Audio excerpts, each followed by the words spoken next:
Hey y'all, welcome in today. We've got the investigative girly pops all together, all your favorite girls, Allie Top Files, Brio, Anna. We're all here together and we're going to do a super fun roundtable. How are you guys? Good. How are you doing? Oh, good. How are you? Great. I have the cutest girls in the whole world in the stream, so I think we're kind of already winning. You're so cute. It's so fun to finally get to talk to you guys like face to face. I mean, it's so much fun. We all sit there and, do our little research yap together. But anytime we actually get to talk about this stuff, I love it. Me too. And like we're always tagging each other on. I'll be like, "Did you guys see this?" Blah blah blah. And like, so we get to all get together. Okay, cool. So I'm gonna start it out with like the fun part where we're just gonna react to super interesting things that have been circulating online. And then Allie's gonna do what Allie does, and she's gonna bring up all of her awesome drone research, and we're gonna expand on that. So that's what we're doing today, y'all. And I'm gonna share my screen and make this thing happen. Let's do it. Yeah. Sorry. Bear with me though, because there we go. Perf. Okay, here's our little cutesy slideshow. So y'all, I'm gonna play this for everybody. This is a new angle, well, new-ish angle on the internet, kind of showing the Rode mic and how large it is. I think when I first saw it, like this is new to me. Allie said she saw it, but I don't know. It was one of those things where I was like, I didn't realize how huge this thing was. So I'm gonna click play and then we'll chat. Have more kids than they can afford. All right, there we go. Oh, wow. I'm gonna pause it. Actually, I'm gonna go back. That is Go back. No more of this LGBT stuff. It's just massive, and there's like a black thing at the top of his neck too. Like it's so much higher up than I thought it was. Why is Yeah, it here? I want to go back into that spot. It was like it went so fast. Oh, there we go. There we go. Yeah. Here's the pause. Yep. Okay. Damn. What do y'all think? That it looks high. so different than I picture it in my mind. Like I picture it sitting below his collarbone, not above it. I mean, it almost looks like it's over his collarbone. And then I also picture it being so much slimmer. Aren't they normally smaller than that?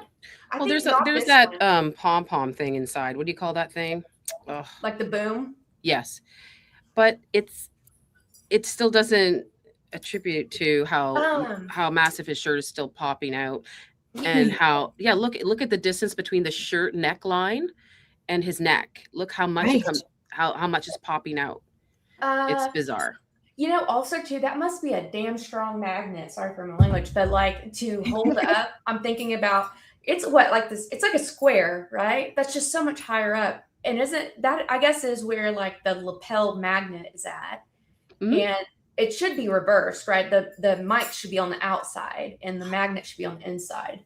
Yeah. I think Meech, the guy who is the camera guy for Charlie, he was saying that they had started to do that a number of months ago. Now, I don't know. That was something that was introduced, by Visual Impulse.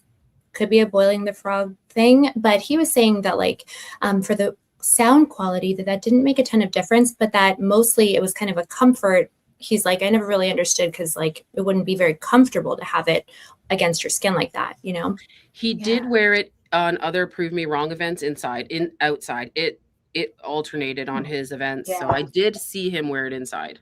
Probably That's the so strength weird. of the t-shirt too, right? Remember that they said that's a Carhartt t-shirt. So I'm thinking like it's a nicer quality cotton, and there is a difference between like a nice cotton shirt's going to be able to hold that up, whereas if it were like a cheaper material, it was going to like be slouchy. Y'all know what I mean? Yeah, and like pull his actual collar down. Right. Yeah. It doesn't really impact the collar. That's so funny. Yeah. That's I thought it was so huge. I was like, oh my gosh. I thought it was going to be like this big, like a tiny too. little thing. I don't know. I should have bought one just to like figure out what it looked like. But this to me was shocking. I was like, oh my gosh, did the girls think this is way bigger than they thought? I think you see the size of my phone? Yeah. My understanding is it's half the size of this. But like flat, right? Like I thought it was like relatively slim. it's thicker. Whereas right. No, it's That one is it's smaller. It's like like and that. this looks It's like a not. pager almost. Like you know the shape of a pager. That is the shape that's actually a good description. So whenever I was looking at it, that is exactly what I think the model was. It looks like a pager. And I'm kind of surprised with the new tech that it wasn't a little bit more discreet, that they can't make it more compact. Mhm. But That's kind of what I was thinking. I thought it would be way slimmer. Now, like you said, if there's like something on it, the boom or whatever, it is going to make it look a little bit bigger probably to us. But yeah, I just did Jordan not expect Henshaw that. did a video on it, and he bought the Rode mic. He put the exactly like that with the Freedom shirt on, and I said, "Well, now clap." I told me and him were going back and forth because he claps like too. Charlie claps, and the thing's just moving and it's puffing out, and he was doing it, and I said, I don't see the bulge, and he's like, Allie, I'm like, I don't see it. But shout out to Jordan, like he did a really good Strange video. Shout out to Jordan. Yeah. He's the funniest. All right, let's see what else we got on the tea table here. Okay. So on this one, this is one of the people that were supposedly in the group chat with Charlie, where he said the $2 million, I had $2 million pulled, sick of you treating me this way, basically. We're going to listen to what he actually says, because I think it's pretty shocking. And it actually kind of gives a nod to Andrew Colvett, in my opinion, but let me know what you guys think. That the way that those screenshots got to Candace is via Joe Kent. You see, this has never been made public before, Aaron. Right now on your show, this is I'm saying this. So let me explain. Andrew Colvett, who's was Charlie's number 2 guy, who now hosts the show. Andrew was in the chat group as well. He was one of the 9 people in the group. 9 people in the chat. So 9 people around Charlie Kirk would have kept this secret to hide what he really said. I just wanted to get clarification, because that looks to me like Pisach Walicki, the rabbi. Okay, but it says Vinny underneath. Is that like just from the actual? It's from the person I pulled it from. The I think I think someone clipped it from where they got the show. Okay, because that's not who posted it. Thank you for helping my brain. I appreciate it. Yeah, it's not Vinny. That was a good distinction for the chat. This is not Vinny. Rabbi Walicki. Yeah. Exactly. And you think Charlie was surrounded by people who were treating him well. Get real. And he admitted at first, be perfectly honest, at first he was denying it. We didn't know how Candace got them, but then he admitted on the air on his show, straight out of this guy's mouth, Andrew Colvett lying again, that he had given these text messages and he gave them to, he said that on the show that he gave them to someone in the government. He told us that he gave them to someone in the government. And of course, the response of the people in the chat group was, you don't have a right to do that. This is a private chat group. There was no warrant. It doesn't work that way. Yes, it does work that way. Okay, so that's basically all we need to know. This guy is going on and saying, like, you don't have a right to give this information of a man who just died, the private group chat where he says all that stuff. What do you guys think? Absolutely, you do. This is coming from a lawyer. You can either give it to the FBI to cooperate and help, or they can issue a search warrant. Do you want that? What I think there would be more pushback on if he hadn't. Now, I don't know whether he did or not, right? But with him saying that he doesn't have a right to do it, I'll be objective for Andrew Colvett right here. Yes, he does. Like, none of them are under any kind of privilege or protection to not do it. It's just like if they ask for like buccal swabs of Tyler's parents. You can either say yes, yeah, absolutely, which is what they did, or you can get a search warrant for it. We can make this easy or hard. Mm-hmm. Do you think they would have even known? Did he give those to did Andrew give that to Joe Kent? Is that what he said? That's what he's implying. Yeah. Okay. And I think he's deducing that that's how they got to Candace, is Joe Kent gave them to Candace because of Andrew Colvett. So he was like also placing the blame on Andrew. You know what just occurred to me? If Andrew is saying that he gave them to Joe Kent, is that what he's talking about when he says that they gave them to the government? I think he was meaning someone in the government. Okay, that's not like the proper method anyways. You need to turn them over to the FBI, like straight up. Yep. Okay. Pure spec, but my little personal theory has always been that it's possible that Andrew wanted to specifically point everyone's interest at different people. And so for me, that always kind of made it make sense why he would take certain pieces and then give them to Joe Kent, especially since we know that Joe Kent is someone who probably was looking into the potential foreign ties, and maybe he would be a little bit more inclined to believe that narrative that I think that Andrew might have been working on crafting in the beginning. Mm-hmm. That was what I always thought. Mm-hmm.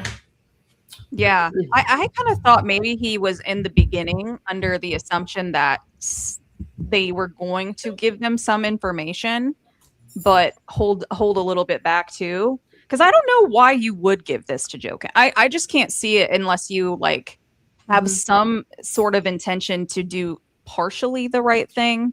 But then also if you're being funded by an Adelson or something like that, I'm assuming you would probably change your tune pretty quickly. It also seems like a way for him to say, I gave them to the government without actually going through the right channels. And so then therefore Joe can't, so Andrew keeps changing the goalpost kind of, and Joe can't damned if he does, damned if he doesn't, because if Joe Kent keeps them to himself, well, that benefits Andrew and everybody else. But if Joe Kent gives them to who they need to go to, then it's Joe Kent's fault. Do you think Andrew Colvett did that to cover his butt? I'm sure. He might have been really scared in the beginning. I always felt like there was maybe a little bit of a intention to like paint the blame on certain like folks and certain groups. I'm not saying that I don't think that the Greatest Ally was involved. I do very much. I just wonder if potentially, somebody like an Adelson who would love nothing more than to get rid of the prime minister, if she maybe would benefit from blaming this entire thing squarely on the prime minister. Do you know what I mean? Mm-hmm. Well, yeah, he was kind of set up in that way. Maybe that's why he came out and was like, wasn't me. Was not me. Yeah, right. That was always my thought. Yeah, it was like a panic. Like maybe he had gotten some intelligence knowing that he was about to be blamed. Because it's weird, right? Within 48 hours. That's pure spec, but it's one of my little tinfoil theories. Yeah. Well, we do know they're Candace, right? We don't know. That's all. No. They're this guy's like deducing that. And also if you read the files, you can tell there's warring faction between these elites because Bannon's like trying to subvert Trump and pretend like he's on his side. But, the guy with the island is like, we're going to play him like a fool. And then Trump says apparently to Colvett and Charlie, like, I'm going to take Adelson's money and then screw her over. Like these people play games that we just are not privy to that information. So it could be multiple things, in my opinion. I've always thought that it was either Colvett or Erica who sold Trump out to the Adelsons. And then I think Butler happened. Someone had to. Right? The timing is uncanny. And if I'm not mistaken, it was Colvett and Charlie who were in the bathroom having that conversation with Zion Dawn, right? So it would make sense that there's only a limited number of people who would have been able to do that. I don't think that Charlie would have. That's just not my impression. He wouldn't have. But Colvett or anyone that Charlie maybe told or that Colvett told. Right. I mean, think about it. Your business partner was there. You share your wife with your bed with your wife. At this point, you're not thinking that who you're living your life with would ever do something like that. And it's sickening to me because no matter what you think about Trump, that's treason to me. You don't sell out your president like that. Right. Right. But, if I'm not mistaken, and I do believe this is like established, Andrew Colvett, who was working with Johnny Moore throughout the beginning of his career as his mentor, they were both employed by the Adelsons for a long time. So I just don't know how much of that money you can really walk away from, or at least of that relationship and power dynamic that you're ever able to really get away from, That takes me right back to those June, July Google search trends that we found out of Vegas with Johnny Moore, Andrew, Erica, and then Lance and Tyler. Yes. And the France phase. I'm not sure if you guys, have been following along with what Rio and I have been doing. We've been working a bunch. We work a bunch on Google Trends and stuff. And we wanted to take a look to see if we could find data clusters. That's just kind of the part of it that we work on. That's just like the part of the tool that I love, and I think it's really helpful. But we find sometimes that there will be these little sections of just like a week or a weekend when a bunch of really similar terms are being searched in a specific area. So we kind of had narrowed it down to Las Vegas, as an area that we thought deserved more of a look, between Spider Cash being there, Mima being there, like, it's a hotbed for really morally righteous stuff, I'm sure. Well, right. Like, and we wanted to take a look to see if any folks thought that any of these people were associated with Las Vegas. So what we had run into was a very specific weekend, just one weekend in 2025, July 23rd through 27th, I think, right? And during that time period, someone in Las Vegas was searching for Johnny Moore, Andrew Colvette, Erica Franzfey, Mrs. Lori Franzfey, the dad, what's the dad's name? I can't remember now. Kent Franzfey, right? And then Tyler Robinson, Lance Twiggs, and Tyler Robinson, Lance Twiggs' specific address down to their apartment number, all in Las Vegas on the same weekend. And that was what was so strange about it, was the idea that, if it was just random hits, but like, it seemed as though maybe somebody thought that these people were all affiliated. So that's a thread that opened up a new TPUSA in Las Vegas as well. They did in the March in 2026. So at that time, it was, there wasn't like anything for sure in the works. And again, who knows? But somebody thought all those people. I think that's where they're doing I think that's where they're going to do the, the museum for. That's what I thought. Also did that museum for our Charlie. I think that's where it's going to be in Las Vegas. Yeah. And they also did that Student Action Summit in July 11th through the 13th, 2025. The one where Tucker goes off the rails, Go Max, Megyn Kelly stuff. So I'm not surprised that was Googled, quite right after it, pretty much. Yeah. And then he had dinner with Tucker, right? Right. And I mean, what's funny is we noted she was using her maiden name for that, whoever was looking her up. And then as far as you're talking about, like, pick your Patsy, these two boys were unknown. It's not like anybody knew who they were. It's not like these girls are going on a girls trip to Vegas, like, ooh, let's talk about these cute boys that we know that live together. I know, like, it's just a data point, but you got to use common sense. It's like, I might not have all the rest of the evidence, but that's clear as day to me. No one even knew who Andrew Colvette was. No, I know. So if you have all these names, it's so weird to me, because I'm like, I couldn't have picked him out of Adam. Like, I would have no idea who the heck he was. Erica, maybe I might have like remembered her from something. Is oddly enough, my mom followed her Facebook account, so she knew who she was, and she was like, "I'm waiting for something to happen in September." And I'm like, what do you mean in September? Like, she had this countdown or something on her Facebook. Countdown. What was it about? What was it never came out. It was a mystery. I think it was biblical. That was just because she's biblical, so I just think it was biblical. Well, what did you put that, Allie? 9. It was so she 16? put I am. How we reference I am in Abraham and Hebrew. I am, almost like how Donald Trump goes, I am Donald Trump, and he signs his thing. I hate that. So I am, and then she put 9:16. Yeah. So I looked up the Bible quote 9:16. We can do that right now. There's different Bible verses. There's like John. There's a whole bunch of them, but it was just I did a whole thing on it. I believe it was just like the end of Christ. So I don't know. I don't know. Somebody look up John 9:16. I don't know. Okay. Did you look into, Allie? I think I remember it being like right at the same time she was releasing that, there was a video compilation of her saying, like, to her mother, like, we wanted to be the first to tell you. Yes, that's the same one. 9:16. Same one. She wants to tell her something. So a lot of people said, she was going to go to the, like, why would you tell your mom I'm going to go to the lawyers and sign stuff? Remember that, Adian? Like, she was going to. Idiot.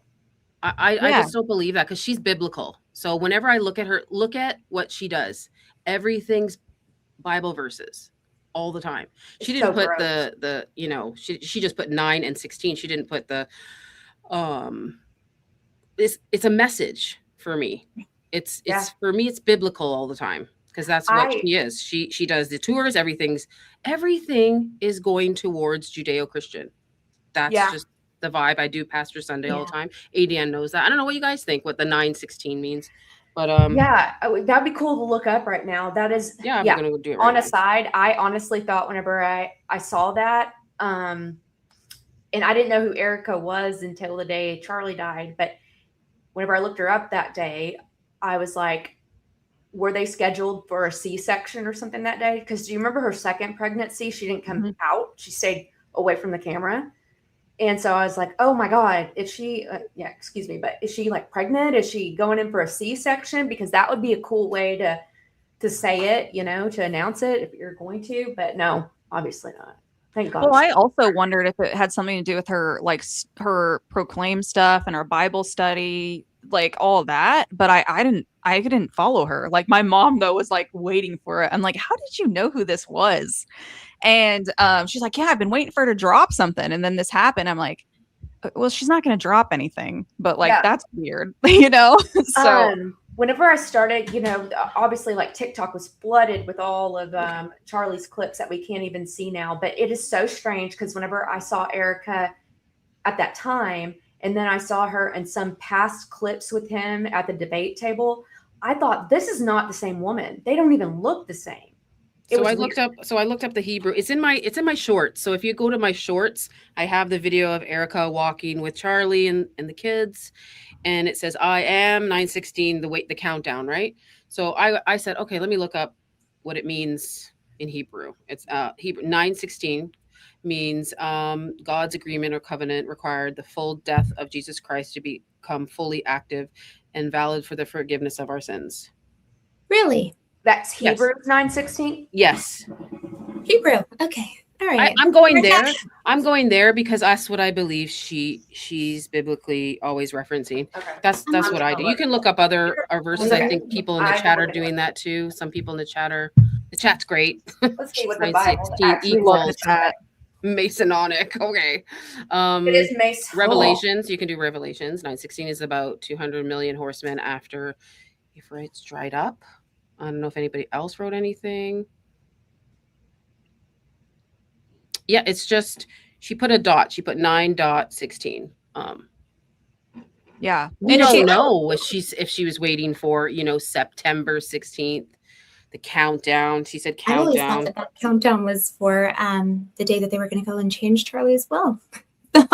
That's what everybody was saying. Why would you have a countdown for that? Well, because they hide everything in plain sight. They it's like a mockery. It's like 33 hours, 33 whatever, and it's like a way of signaling and like kind of communicating to one another, like we got one on them, but it's like hidden. It's a hidden. That's why I look at the Bible verse too. It's also her signals. She does it a lot on one of her videos. ADM probably knows which one I'm talking about. You remember when she was on the Charlie Kirk show and the screen was blue and they're both looking at each other? Do you remember that one?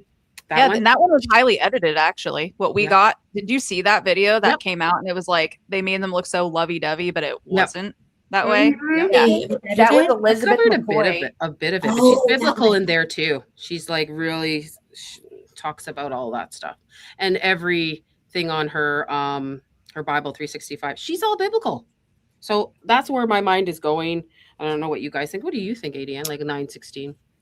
I thought you were onto something with that because I do believe they do try and hide things in plain sight, like we're all talking about. I actually kind of thought maybe that was the day they were going to choose if she's going to be CEO or not. Yeah. She ended up being announced on the 18th, so we don't know when that stuff happens, right, behind closed doors, when they actually make the vote or the discussion or whatever. But that was a thought I had, but it wasn't announced that day, so I don't want to speculate really, but it was just a thought in my head that maybe that was when that sounds messed up, but like maybe it was something. And then some people thought she was pregnant or something as well. She was going to announce that. I don't know. Okay, yeah. I'm looking at Old Testament 9:16. Oh, go there, girl. Go there. Well, you have to. That's all they reference. Somehow we leave out the New Testament a lot with these folks. Yes. Figured. Yeah, right. You guys want to watch the Alex Clark thing while Rio's looking this up? All right, perfect. Keep going. Let's. Yeah, might get. Did I derail us? No. No. Everything is perfectly derailed. I love when it goes that way. They were doing really shady stuff to try to take down Charlie Kirk. The next day, I didn't know what to do there's police all over the office, phone calls, and just crying and sobbing. And like, I remember being so scared to walk my dog because I just thought, like, are they just like plucking us all one by one? You know, are we under the attack? Like those of us who are public facing Turning Point employees, like, are they coming for us? Like, I was so, like, every car that drove by, I was so scared. I was so jumpy for like the next couple days. And we didn't know what was going on. I'm going to play that They were first doing part. really shady stuff to try to take down Charlie Kirk. The next day, I didn't know what. Who she is say that in the they? beginning? Yeah, I'm gonna. You said it so fast. They did, and they made her voice faster. All right, I'm gonna say it. Play it again. They were doing really shady stuff to try to take down Charlie Kirk. The next. Who's they? Exactly. That's why I wanted you guys to see this. Who is they? Well, also, like, if she was genuinely scared, concerned, I would kind of understand. But it seems very put on by her choice of words and like her saying, I'm jumpy about this, I'm jumpy about that. It's like, okay, well, like I think about Candace Owens, who is concerned everywhere she goes. Probably you don't hear her saying things like that. It's like, yeah, we're all concerned. Are they trying to find a new emotional asset to, push that? Because we're not, I mean, nobody wants any harm to go to Eric Kirk. Like no one has ever. That's a wholly unserious idea. Yeah. And I think they know that that's like not really flying. So I can't help but wonder if they're going to need a new emotional asset, They're going to need a new psyop. Yeah. Right. Because if it's like, oh, she's so, they were so, and I guess maybe it's the left furry boyfriends or whatever, then maybe they need somebody else who can try to kind of like make people worry about something happening to them. Yeah. I don't know. I feel so bad. I really the genuine impression I have at this point is Candace Owens really may have been Charlie's only friend in the end, and that's pretty sick, especially since a lot of other folks seem to have really cared about him until there was an amount of money or power dangled in front of them that was supposed to convince them to change their minds. Mm-hmm.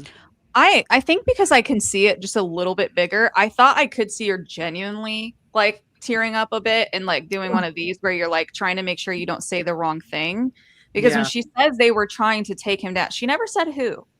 And I thought that was really weird because I don't know. I don't know if she's implying the left. I like maybe it would be good to find the whole video if she's like the left was always whatever. Right. But I felt like when she's like the police were coming into the office and doing all these things. I don't know, that seemed a little interesting wording to me. Why? You know what I mean? That how the police were coming to the office and they were worried about things. That seems internal a little bit. Like the wording there is coming across to me as like, I don't know why they're looking through stuff at Turning Point. You know what I mean? That's like where I was thinking that in my head. Yeah. No, that's a good point. And it's always a good thing to like keep our minds open and being flexible to like, there will be moments when people are just speaking their truth, that could be absolutely a genuine moment. So you're right. And we shouldn't let our opinion based on, how different people maybe were involved with Turning Point or weren't. We shouldn't make that just have us consider things one way. And so being open to the idea that maybe she's just telling the truth there. But yeah, I really do want to know where that, who she meant, Who's the they? Yeah. Yeah. Right.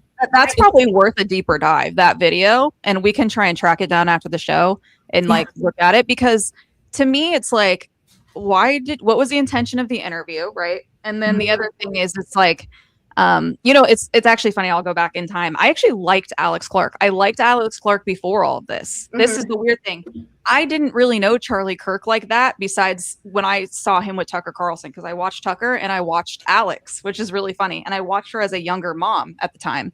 This was years ago, though, at this point. But I did like her. And she was the reason why I started becoming a little bit more conservative, because I was like, oh, my gosh, she's crunchy. She was more Maha. She wasn't like so MAGA, right? Like now we can see her as like a TPUSA shell. And at the time she seemed really genuine. And after I saw what she put out with Andrew Colvett, I was just thinking to myself, wow, like, is she scared or was she always this way? Like, that's where I was going. And I haven't watched her like in a few years, but I will say that's the only reason I literally probably knew about Charlie Kirk's organization, which I find kind of weird. Well, it's very possible that, there's different motivating factors for different people. So the idea that it couldn't be that there's intense pressure being lobbied against some of these people in order to kind of, keep them in line. It could be that they're benefiting. It could also be that they're under an intense amount of pressure because, honestly, someone that they knew for years was just killed in front of them, right? So it would make sense. So yes, we should save space for giving her grace, given that we don't know. I'm always loath to be mean to the girls. It took me a while on Erica too. It's hard, but at the same time, realistically, I don't know. I wouldn't sit down with anyone. I wouldn't either, but that's probably now like one of her new bosses because she's part of the podcast sphere. Oh, really? So, okay. Yes, she has a show. And so it's not like she's working at Turning Point as like under a Tyler Boyer or under like an Erica Kirk. Like she probably works more with Andrew Colvette. Oh, is she in Salem Media? Yeah, didn't she do something with him before? Salem Media too, or something? I think she's still. So she had her own show when I was listening to her, and then she changed it. It was first about. It was kind of like spilling the tea and conservative stuff, and kind of like a Brett Cooper vibe.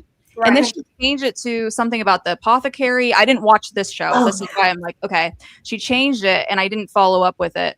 But she was previously just on air that I knew of. Like she doesn't do what they do at TPUSA, from what I can understand. I feel like she's a network person and not a, you know what I mean? Yeah. So it's like she probably did feel like she had to go to bat for Colvette. Like, yeah, she does a lot of interviews with all of them since this happened, anyways. Yeah. Yeah. So, and I don't know, like, I don't know her personally, but I just felt like that would be such a strange position. And she has a really good point about they were trying to do stuff to Charlie. And I thought that was really weird that she was allowed to say that. Yeah, well, they control what any of them that they give a mic to, is going to say. And, also too, like when there's healthy criticism, when you set out to actually like someone, but you're really taking it all in, it's not so much about like giving grace. It's like, it's not about being mean, like just because you have a criticism. That's not like being mean. And I think that they beat us over the brow with that. It's like, if you have anything to say, you're being mean, you're like an anti other girl, And then just the other thing I was going to say is like, I didn't hear like a quiver in her voice. And I don't know about y'all, but whenever I'm about to cry, like that's where it like you could hear it. Yeah. And I didn't hear it. I only saw, and you can think of dead kittens and make your eyes cry. Right. Well, and we saw the Glenn Beck thing Allie put out. So we definitely know there's tricks. We're just like the with the eye. Right. I'm definitely don't. Can you believe that? I can never unsee that. What was it? I didn't see it. Oh my God, Allie, do we have it somewhere close? We've got it. You would like it. I do have it. I have it. I was gonna say I've posted it somewhere on X too. I can probably pull it up. But oh my gosh, she's like dabbing on his eyes and making the weirdest faces literally I've ever seen. It's just so funny. It's pretty bad. I always cry at the most inappropriate times. I wish I could control it like that. Well, I think like that's what everybody said in the beginning. That's what Erica Kirk was using, the tear stick. And then when I saw Glenn Beck actually using it, admitting that they're using it for him to cry just before he goes on Fox News, where he used to work. Oh my God, I found it, Allie. Okay. I found some of it. I had quote posted it. So let me see if I can get this pulled up really quick. My gosh. If my eyeliner or my mascara gets into my eye, I'm gonna cry. But like obviously her makeup never runs. No, they use some kind of cream in it and it goes into your eye and it just starts to water it. Yep. Wow. Yeah. I'm surprised it doesn't mess up her blue contacts. Oh yeah. Does she have blue contacts? That is what I have heard, is that she actually has hazel or brown eyes and that she wears those. That is correct. I showed a really, really close up picture of her eye and it does look like she's wearing the lens. Which, in that moment, that's whenever I feel like I'm being mean or attacking a woman. It's whenever it's like, yeah, that's really weird. I don't want to bring it up because I don't want people to think I'm going after, like her aesthetics or something. But so many times I have to hold back on what she's wearing, and I just would be like, oh man. Right. Okay, This is Ria, this funny. is like screenshots of it. So this is his face. Stop. And they're They putting had a photographer there taking pictures as he was That's crying. He her was going, dabbing his eye. yeah, and Allie made this collage and I had reposted it. Because Erica, okay, look at this was back when she in that picture in the middle, that's when she was Miss Arizona, right? And she went to go see her eye doctor. And there was a whole clip That's of right. this.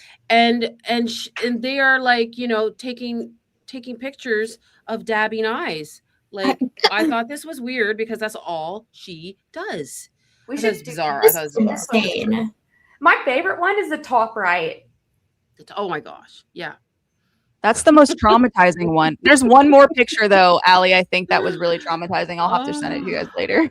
That's so funny. We should play caption this. We should have a contest, and whoever like makes the best one in each of them gets the prize. But look at the two on the end. Look at Erica's on the left and the right. They're making the same face, like yeah, like that. The same one. I can't believe she got me. She got me with that thing. She got me in that video. We all got In the memorial. Yeah. Yeah. You know, when she was saying that I forgive him, I was like, what a beautiful vision of like, you know, those two guys. I was like, done. I was done. When she no, said that, and she got me. Oh my I left gosh. the room. I'm like, I was what? like, what a beautiful, you know, feeling of, I was like, sweet. the Lord is with this woman. I fell for it. It was a lion sinker. I had been very skeptical of her when she had her little thing out the window with the necklace out the window. I was like, there's no way. That's so weird. Felt so forced. And then she hit me with a I forgive him. And I was like, she is living as Christ. Listen. In this moment, I was crying. I was woohooing. Listen, it's totally us. fair. You can't forgive us. Because it's totally fair because I think like it's funny that that's the one that got you, because the one that got me before that everybody else was like, no, that's weird, was the casket thing. Why did the casket thing not bother me at first? Because I was like, if that was my husband and they killed him, I would show them how real it is, and then I would like scorch earth to go kill them, like not go on a book tour. But anyways, now in retrospect, it's gross. Yeah. Everyone grieves different. We just hadn't gotten to the hat throwing stage at that point, you know. No merch had been sold.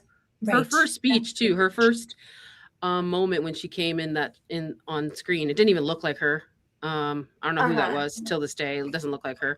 That did it for me, and the memorial, I guess. Of course, the casket, because after that, I already knew it was when she said, like after all that, when I saw the casket stuff, I already knew, and I'm like, okay, let me just give her some grace. Let me just give her some grace and watch this memorial. And it was bizarre. Frank's speech was bizarre. I thought everyone's speech. Like, Rick was there, and why is he named? That's how I found out everybody's name. He literally told everybody's name in the SUV. Nobody even noticed that. That's how I found. I go, oh, there's a Rick. Let me go find him. Oh, there's a Justin. Let me go find him. That was like way back in September. I'm like, oh, okay. Now I know all the people. Thank you, Frank. Thank you, Frank. I felt like the only person there that cared about Charlie was Tucker Carlson. I remember watching the video and being like, is this the only one? Because like Andrew Colvett threw up his arm in like a celebration for the Charlie Kirk show. I thought that was really weird. Like I remember watching that and being like, I told my mom, because I was watching with my mom and I was like, Mom, like this guy did not like Charlie. Like why would he put his arms up and celebrate? Right. Exactly. He didn't like him. That was my impression. Yeah. And you remember what Rob McCoy said? You remember what Rob McCoy said? He's America's Pastor? That one? Oh, yeah, that one. I remember seeing like, I don't know who you are, my dude. Without Charlie Kirk's presence, we held the most biggest event in history. Is what he said at the memorial. That's sick. Without Charlie Kirk's presence, TPUSA held the most. Yeah. It was just like, well, of course it's going to be big. He's not here. It was just the most bizarre thing I ever heard. They're just poor Charlie, man. That's so awful. I hate it. I hate what they've done to this. I'm so worried about this Kirk anniversary like thing that they're trying to, and it's in. What, you're gonna hold it in the menorah? What's the plan? What is the plan? What are we doing? Did they say they were going to do it on the lawn again? I didn't catch that or not. Inside. No. Oh, thank God. Like some Odinistic ritual. It's gonna be inside. I saw a statue being like delivered in a pickup truck. I don't know if you guys saw that on my X. It's ugly. I'm sorry. I It's mean, like, why would really you deliver ugly it in too. the back of a pickup? Like, it's just. Can you put it in a trailer or something? Because they don't have real class. They don't Did you have guys real see class. that? Yeah. Apparently, like, Artifact says that's real. So, I mean, what? No, it can't be. It has to be a joke. I mean, the poor artist. I didn't make any public comment just because I was like, I'm not going to put that energy out there. Because the artist probably really intended to. I mean, he carved the whole thing, right? So that's beautiful for him to do that. But the thing is, god awful. It's ugly. I'm calling it. They're going to have all this artwork there. They're going to have. And they're going to sell it, auction it. They're going to have these big paintings of him and people's sculptures. It's all going to be there at this memorial. I bet you any money. That would make sense. Or if they bring it to this, museum or whatever the case may be, that would make sense too. I don't like that. I just, I mean, it's funny because you see, yes, I'm sure that the artist, the sculptor, like, was intending for that to be a beautiful tribute. I'm sure. I don't think that they were intending to put it uncovered on the back of a truck and like on the back of a pickup. Like if you really wanted it to be, if it was a real turning point, like good gesture, you don't parade it up the freeway. You don't put it in Times Square. I was like, is it going on a tour? What are we doing here? They took it literally tacky. You can't teach class, and it's new money and it's stolen money. Yeah. And it doesn't matter if you have money or not. You're either classy or you're not. Like if you don't have that thing in you that's like, this is tacky, right? Then we can't help you, and they're all, it's a den of sin over there. Like the level of depravity, especially that I've been like hearing, is like, okay, I'm not perfect, at all. But like the degree at which they take it, and yet they are parading around as being pious individuals. Mm-hmm. It is really true that the evil lurks and hides behind like a righteous face. Yep. It's wild to me. Right in front of our faces. I thought it was really strange to just see, kind of like you guys saying, like out in the open like that. Having a little bit of humbleness when you're trying to do something good is typically a Christian philosophy. So I did find it a little odd. Now I do think I haven't seen it close enough to see if it's like that good or not. I just saw it and was like astounded. But I kind of feel bad for the guy or the girl, whoever made it, because it's like now the whole world has seen it, and it wasn't a big unveiling. It wasn't an unveiling thing, right? For yeah, the day? it was. Yeah, that's strange. So I don't know. I just felt like, is this a PR thing? Like, what is this? Like, what am I looking at? Parading him through the streets. In fact, I've had some concern, like people sending me feedback about their concern about making Charlie into a Christ-like martyr, and it's scaring a lot of people. Yeah. Well, right from day one, right from the first day. Well, look at the countdown, Allie. I mean, that's like when you read that, the Hebrew 9:16, I was like, oh, yes. Okay. Yeah. What's she talking about this? That's what it feels like. I mean, I'm sure she wouldn't be that obvious. I don't know if she could be that foolish, but. So the people who, I think Charlie is dead. Okay. But there are still people who think that there's a chance that he's alive. And I was asking about that, like, why do you think that or whatever? And it's not so much of like how he was taken down. It's more or less because they are like Christ-liking him, and they're concerned that they're going to like try to raise him from the dead. Wow. I've heard so many things. I've heard he's been like, like the sacrificial thing as well. Oh, that's my board. I think. Yeah, you like that board? Sacrificed and eaten. I did a couple boards of that. The Mason stuff. I just feel like, I think I showed that on your show last time, Anna, like just the flower pots. Yes. Yeah. The representation of what they mean in Masonic. Yep.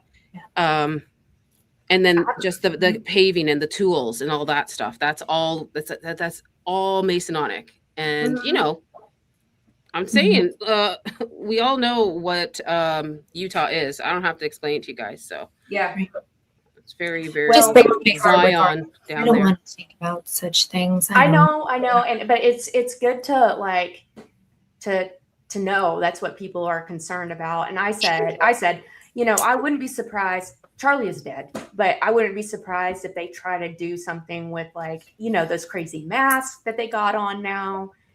It's, but in the end, the Bible and God is going to win. It's not, they can do all they want and try to predict all they want and build these bunkers and whatever. But it's concerning. Well, I think because we haven't got a lot of insight on where he's actually buried or what happened to him, that's what happens with cases like this, is like there's a huge gap. And not that they need to give away the exact location. There's a tactful way to do this if he is somewhere, Can I have one thing? That's great. Right. Just one thing. To that point, Allie. Everything was public. Right. Okay. And to be, how Charlie Kirk would say, charitable. Yeah. I could understand that sentiment to a degree, but he was a public figure. So don't get mad at people for asking questions about what happened to somebody who had millions and millions of followers, had a huge ear to the president, completely influential, because like what have we seen happen to MAGA now? Completely split, because Charlie Kirk was the glue holding these people together. People would say that all the time. He was the one throwing events. He was the one getting people to talk. He was doing all these things, and people know that, and they know it even more now, but they're wondering what happened to his body. Where can I pay respects to him? Is there anything we can do? Maybe they'll announce it on the 9th. Well, maybe on the 10th. Sorry, the 10th. It just seems like such an obvious error to not, like, if they were trying to actually hide the body itself, whatever they did with it. My guess is cremated, but who knows? Just because they're trying to cover their tracks, But why does it not make sense for them to just do like a not a burial, but oh my gosh, what is that called? Celebration of life? Yeah, and and then they could have the headstone. I mean, they could make it seem as though he was buried in a place, or put in like a mausoleum even, which I think would be appropriate for someone of his standing, socially, for him to have like an actual, area within a mausoleum. She doesn't want anybody to desecrate it, is what she said. So get over herself. Like, honestly, she has something planned in the works. She said it's going to be a museum style thing for her Charlie. Our Charlie, you remember that? And she said it's going to be it's in the work. So yeah, I mean, she's had a year, so I don't know what the heck's going on. And there's enough money to make it. If you want to make a big, huge thing that it's completely encased and nobody can get into it, she can do that. I think they have enough money to do that. So here's how I feel about it too. Is like, okay, yeah, it is Charlie Kirk, and you're like afraid people are going to desecrate it. Get off your fucking high horse, really. Like, I'm sorry. No, JFK is buried in Arlington. Everybody is buried in Arlington. Put it in a cemetery where it's protected, and you're not going to do that. Like, that's what she's trying to do. I think that's what she's trying to do. Just stop. Yeah, she's going to do that. But I did a video on the Elvis versus makes me mad. Elvis versus Charlie, and I think she's kind of going to do something like that, where you don't have to pay the taxes where you put the body or something, because Elvis is buried in Graceland. So I think she's going to do something like that. That's just my opinion. So what, they're holding his body until they find a place to, so they can get the whole rights of it, just like Graceland, the same thing. And you'll notice all of them are buried there. So Priscilla fought to get the rights to go there. I don't want to get off track, but all of them are going to be buried in Graceland. Is that where Lisa Maria is at? Yes. Okay, cool. Yeah, well, that's kind of strange because they sold their mansion. Yeah, exactly. They don't have, besides TPOSA headquarters, what are you going to do? Bury him there? Make a section there? Yes. I mean, you get what I mean? Like, he doesn't have in Las Vegas.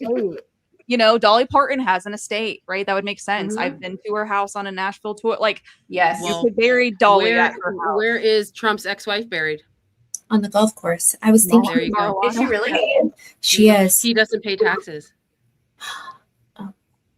What are they going to do? Like, give him his own apartment burial, like in that condo they share with Stacey Sheridan? What are they doing? I think they're doing that. They're in the works of making that happen.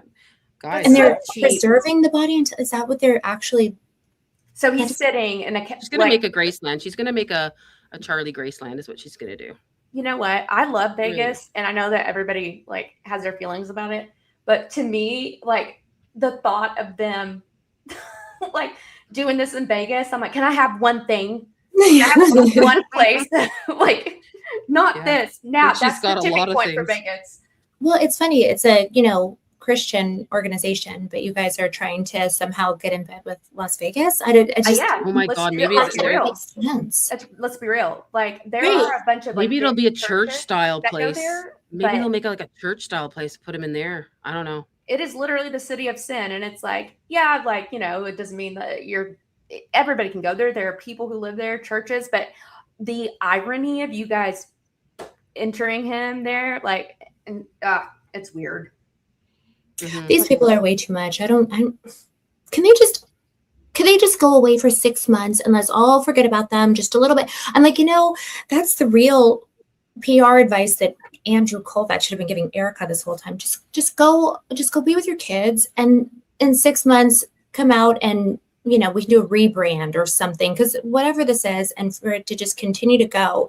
And now we're coming up on the anniversary. Okay. And now are you going to bring the actual flares? Are you going to bring the merch? You got to bring the merch. Is there going to be specialty anniversary merch? Like, the conversations I know that they're having on their Zoom, like FaceTimes, and you know what I mean? Their meetings right now.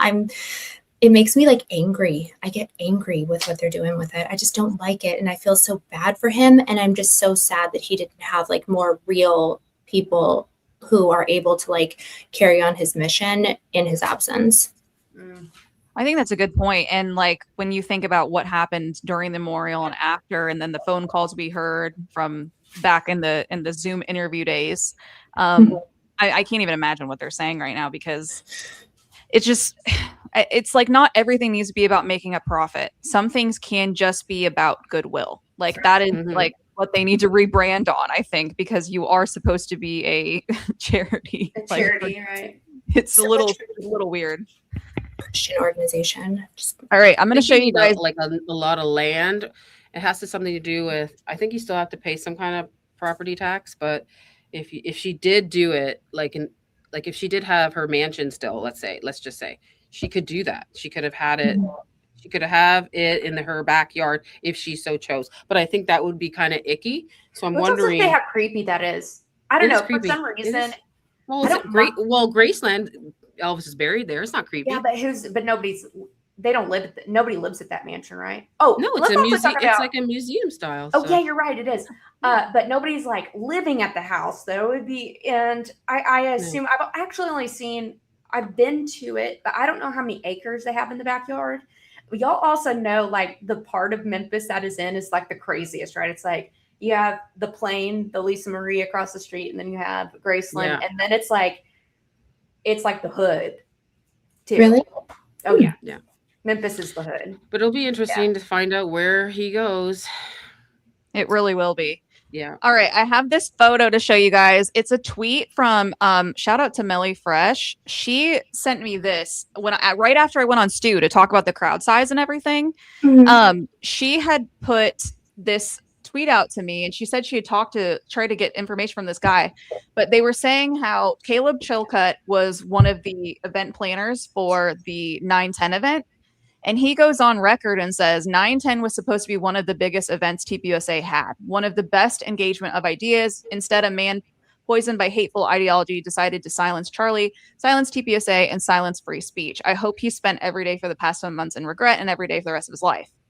And this is what Melly said found. He's chapter president, just so you know. He's chapter president. Yeah. Which he was helping event plan for that day, is what she told me. Oh, he's UBU president? He's a chapter president. He was one. Do you remember? I don't know if you guys remember the AmFest. He was standing there when she did a slip of her tongue that day. She said grift. Do you remember that? Mm-hmm. Do you guys remember that? Oh, yes. He was standing right there. She goes, "No, you're not a grifter." She goes, "Man, it's been a long day." She said, "Grift, gift." She goes, "Oh my goodness. Gift." Yes, grift. you guys remember that? She said grift? Yes, I do. And that was so, and like people always like to say Freudian slip, but it's like there's only so much you can control when you're talking. Like there is only so much. I don't know if you guys have ever like effed up a million times and then you're like, all right, I'm just giving in. I'm not going to talk anymore. Because you can't say the right thing. You want to talk about like a Freudian slip? Do y'all remember when Nicki Minaj was on stage and she made that?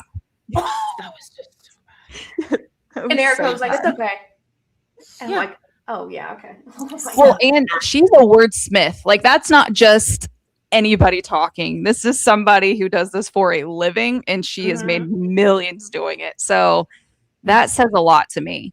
And she's probably knows how to talk to people. I mean, Right. It came out. What was it? What it was that she said? Like his it was a way, I don't remember, but it was. she said JD Vance, the assassin. Yeah. That's what she said. Yeah, it was a little messed up. Like, I mean, maybe I guess she must be watching my show. Just joking. Yeah. The body snatcher. Yeah. Well, and I thought this was interesting because they had said they were only permitting for 600 people. Then what I talked about on the show with Stu was that they actually were getting pretty decent updates from people RSVPing as well for the event. And they had told security, like, hey, we'll probably have about 1,500 people. They never revised the permit. And then double to that showed up. And so they expected a huge crowd. We're permitted for 600 people, 3,000 to 4,000 show up.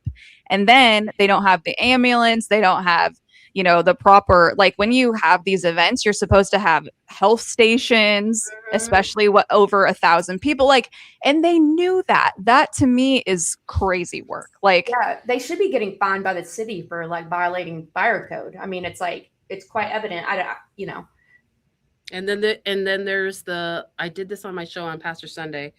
Rabbi Shahim on 910 said Charlie Kirk is the Abraham of our times. Oh, please. Okay. And he said there was 3,000 people there. How would he know that? First of all, right away doing and you know what 3,000 is? I'm biblical here, guys. The promised land. Mm-hmm. I'm just saying. This 3,000 is over and over and over again. In the 1223, when he got shot, that's another biblical. Go look up what 1223 is. When Jack Popovic said 1223, it's all we're biblical here. Like, do you think there was an internal fight between whether it would be 3,000 or 3,300 for every single? The 33, the Masonic. Do we really know, ADN, how many people were really accounted for? No, the number they put out and wanted us to hear was 3. And then other people were saying up to 4. And there was a video I just saw. I re-looked at it on someone who was posting throwback videos of the event. Mm-hmm. And even looking at the crowd, not from what we normally saw, but when they were all running away. Mm-hmm. And it was a weird angle. It wasn't like that the Life is Driving video. It was a totally different one. And I was like, I see 1,000 people right there, like in this green grass area, which wasn't where the actual event was placed, but it was like as they're leaving. I'm like, that's a swarm of people alone. Like, I was and they were like already basically gone, but there were still like 1,000 people there. I was like, that's not normal. Like, I talked to Mitch about this on an X Space, and he was like, Meech. Sorry, I was calling him Mitch, but Meech. He was saying for a while it was still very grassroots, and when he saw this, it looked a lot more staged than some of their other events, and it looked more like what they would do for the rallies, which I think he said on to Allie too, with some of the camera placements and stuff. So they were really making a spectacle of this. And then think about how they had a photographer, Charles McClintock, there for that day. That's strange to me. You have all of these other camera people there. Why do you need a photographer? Yes. See, that's a good point. That's a very good point. Did they ever? I think he's a freelancer for Zuma Press, I believe. The other stuff that he covers. What's like the other stuff that he covers? Who? Charlie? Charles? He lives Charles in Utah. McClintock. Yeah, he lives in Utah. He's like a local. So had he been hired by Turning Point, or had he been hired by the local paper, or was he just freelancing and thought this was a big event? I don't totally. I mean, I don't know. I don't think anyone's verified that. They were all ROT. Is that how you say it? ROT? Babe, what is it? ROTC. ROTC. Thank you. A part of that, there was a bunch of photographers with that. Hey, I'm not quoting that verbatim, but that's what I heard. So. I don't know. It would be worth the dig because I haven't really looked into why he was there. But I just thought to myself, why are you there? There's no one. Right. You know what I mean? Like, why would this guy be there? Yeah. A lot of press was there. Trent, that other Trent guy from what was it, Utah, babe? Are you okay? What? Huh? Oh, I was making sure it was good. What was it? Salt Lake City Press. Trevor was there. There's a whole bunch of press there. There's a lot. We're just saying Charles, but there was a lot of photographers there from Utah that came in. They had press badges on. So that's interesting. And I feel like we never saw any of that footage. That's so talked to Trevor. We talked to Trevor because I thought that shotgun mic that was above on the Hall of Flags was a camera. I didn't know. I thought it was a microphone, but it was actually a 360 Instacam. So he was up there with Chief Long and he was putting something on the rail. I'm like, is that a microphone? No, it was a 3 Insta camera with no audio. And I'm like, darn it. No audio. Isn't that? It's so weird. Yeah, because I think for their other events, they did put on like quite a show. I mean, we've seen it. Like you've seen how good their stuff was. But from my understanding, they were still trying to keep this relatively grassroots, and then 3,000 to 4,000 people show up. That's not grassroots. That's a mass gathering. So that's interesting. Okay, do you guys want to look at this? I've showed you guys earlier, but I'm gonna pull up the throwback photo, and you guys tell me why did this go out of style. So remember, guys, when Charlie Kirk's wife and children were supposed to be present at Utah Valley University? This is a Yahoo News report. And I'm kind of wondering, where did this narrative go? Where did it come from? I didn't know if you guys remember from that day. I did hear that she was there, but then she wasn't. I thought she was there too because of this. I think that was probably just. I bet it wasn't rooted in truth at all. I think people were just probably assuming she was there, and that spread like wildfire because it's horrific. Right. Yeah. So I wonder if it was misreported by someone and then it got out to all the news reports, or if it was like a flood the zone so people would feel bad for her. And then they're like, oh no, she wasn't there. Just kidding. I didn't see any. Well, now all the footage could be like not real. So I didn't see her there in the footage. Like I didn't either. A lot of people said, oh, Allie, is this Erica? I'm like, no. Is this? No, that's not her. So I didn't personally see her there in any footage. So yeah, I didn't either. I didn't see her in anything. You're the queen of footage, Allie. So if you didn't see her, I just thought it was weird that we've kind of all forgotten. Like they were trying to tell us Erica Kirk was there. Yeah, at one right point. away that her and her children were there. I heard her and her children. I'm like, what? Well, this was like in the first moments that it happened. I am guilty of. I had spread that information too because I had heard it, and so I was saying the same thing myself. Mm-hmm. Well, it came out from the news. Like you're not necessarily guilty. We were misinformed. Okay, I didn't even realize that it had. You know what? I guess that was just so long ago, but I guess you're right. It was from the news. Yeah. Yeah, that's crazy. But no one has walked back why they took that out, and then what was she actually doing? You think like it was I think that's still open. Yeah. Do you think it was somebody who was taking advantage of the situation and clickbait, and then they had to walk it back because that wasn't true? But like whatever, maybe. And I do wonder what she was doing. Where was she? Mm-hmm. I know what the narrative is, but. Well, first he said that she was with her mom at the hospital, but then it wasn't that. It was like a doctor. She was at her mom's hospital bedside, but then she was with her mom at a medical appointment. She collapsed in the parking lot, right?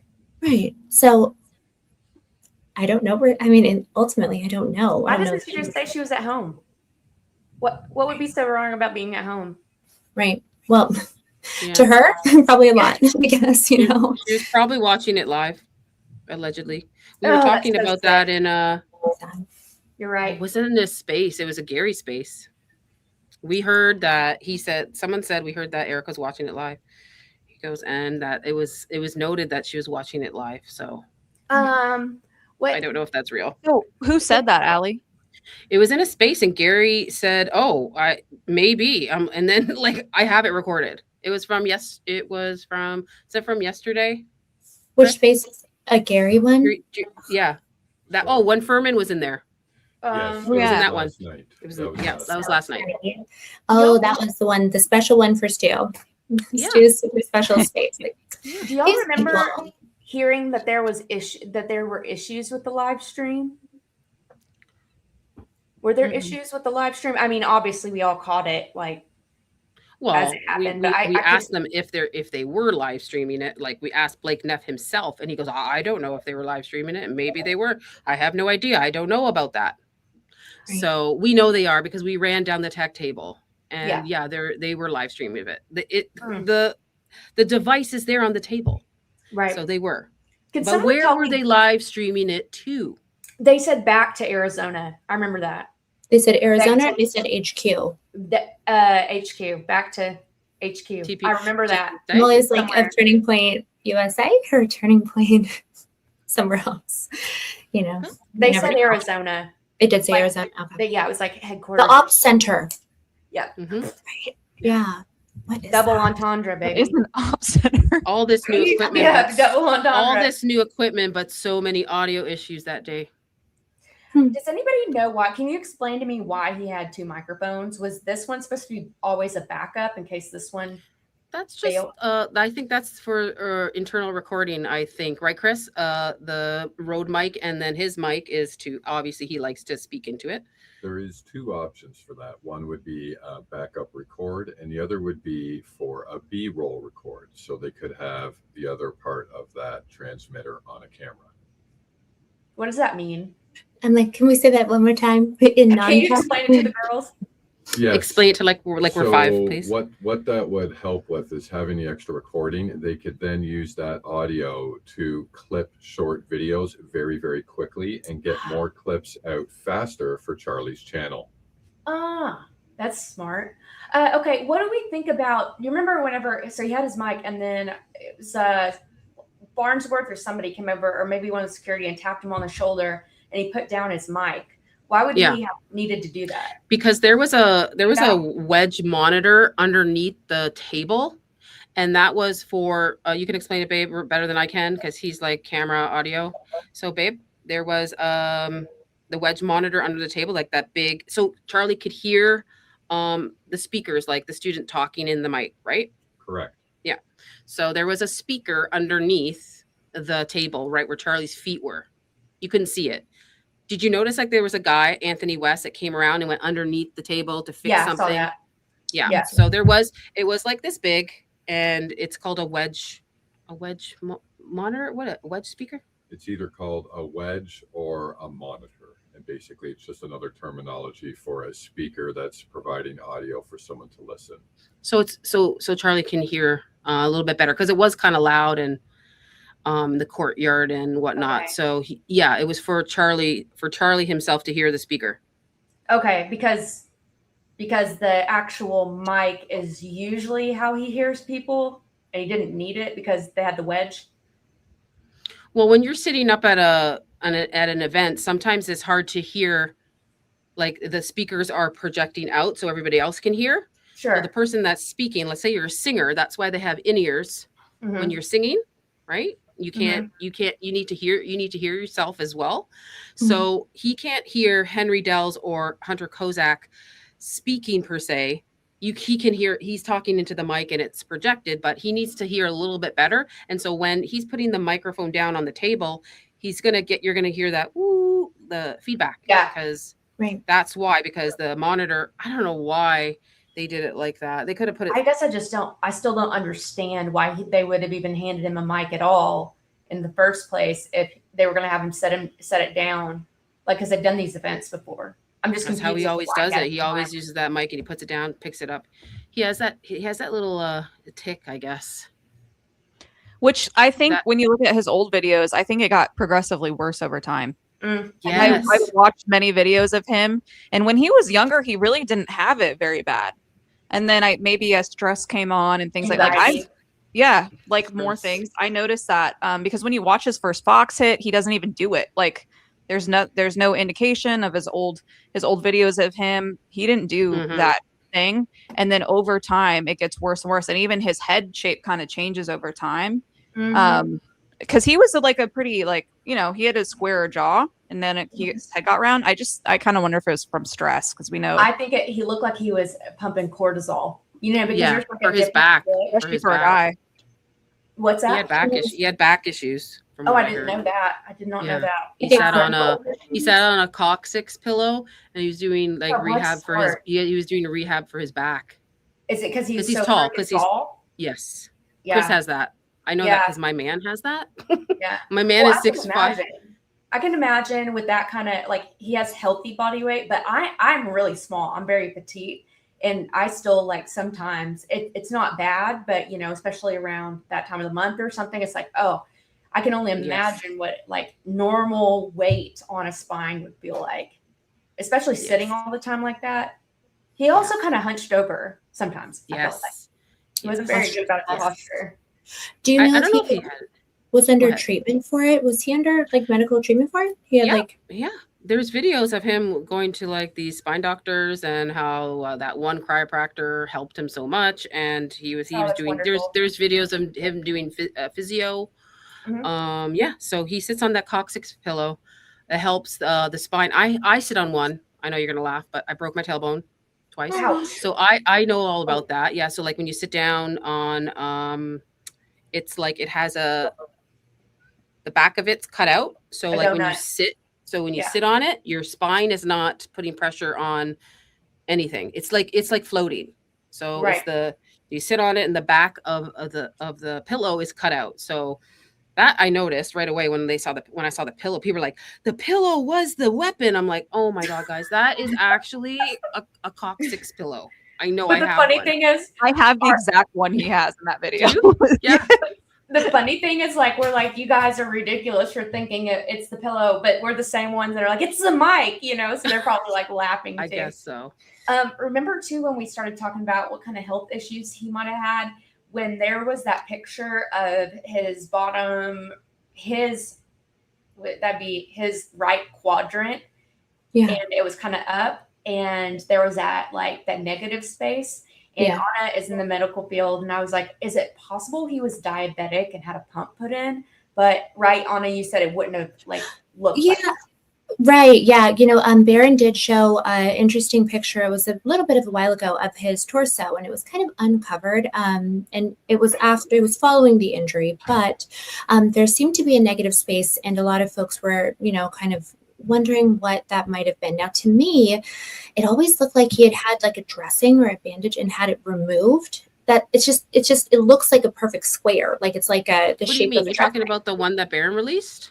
Yeah, the one of his side. Do you remember? And his right side. Mm-hmm. And there's a negative space, meaning it looked like almost like a rectangle that was flesh colored, and surrounding it was pink. I think he was.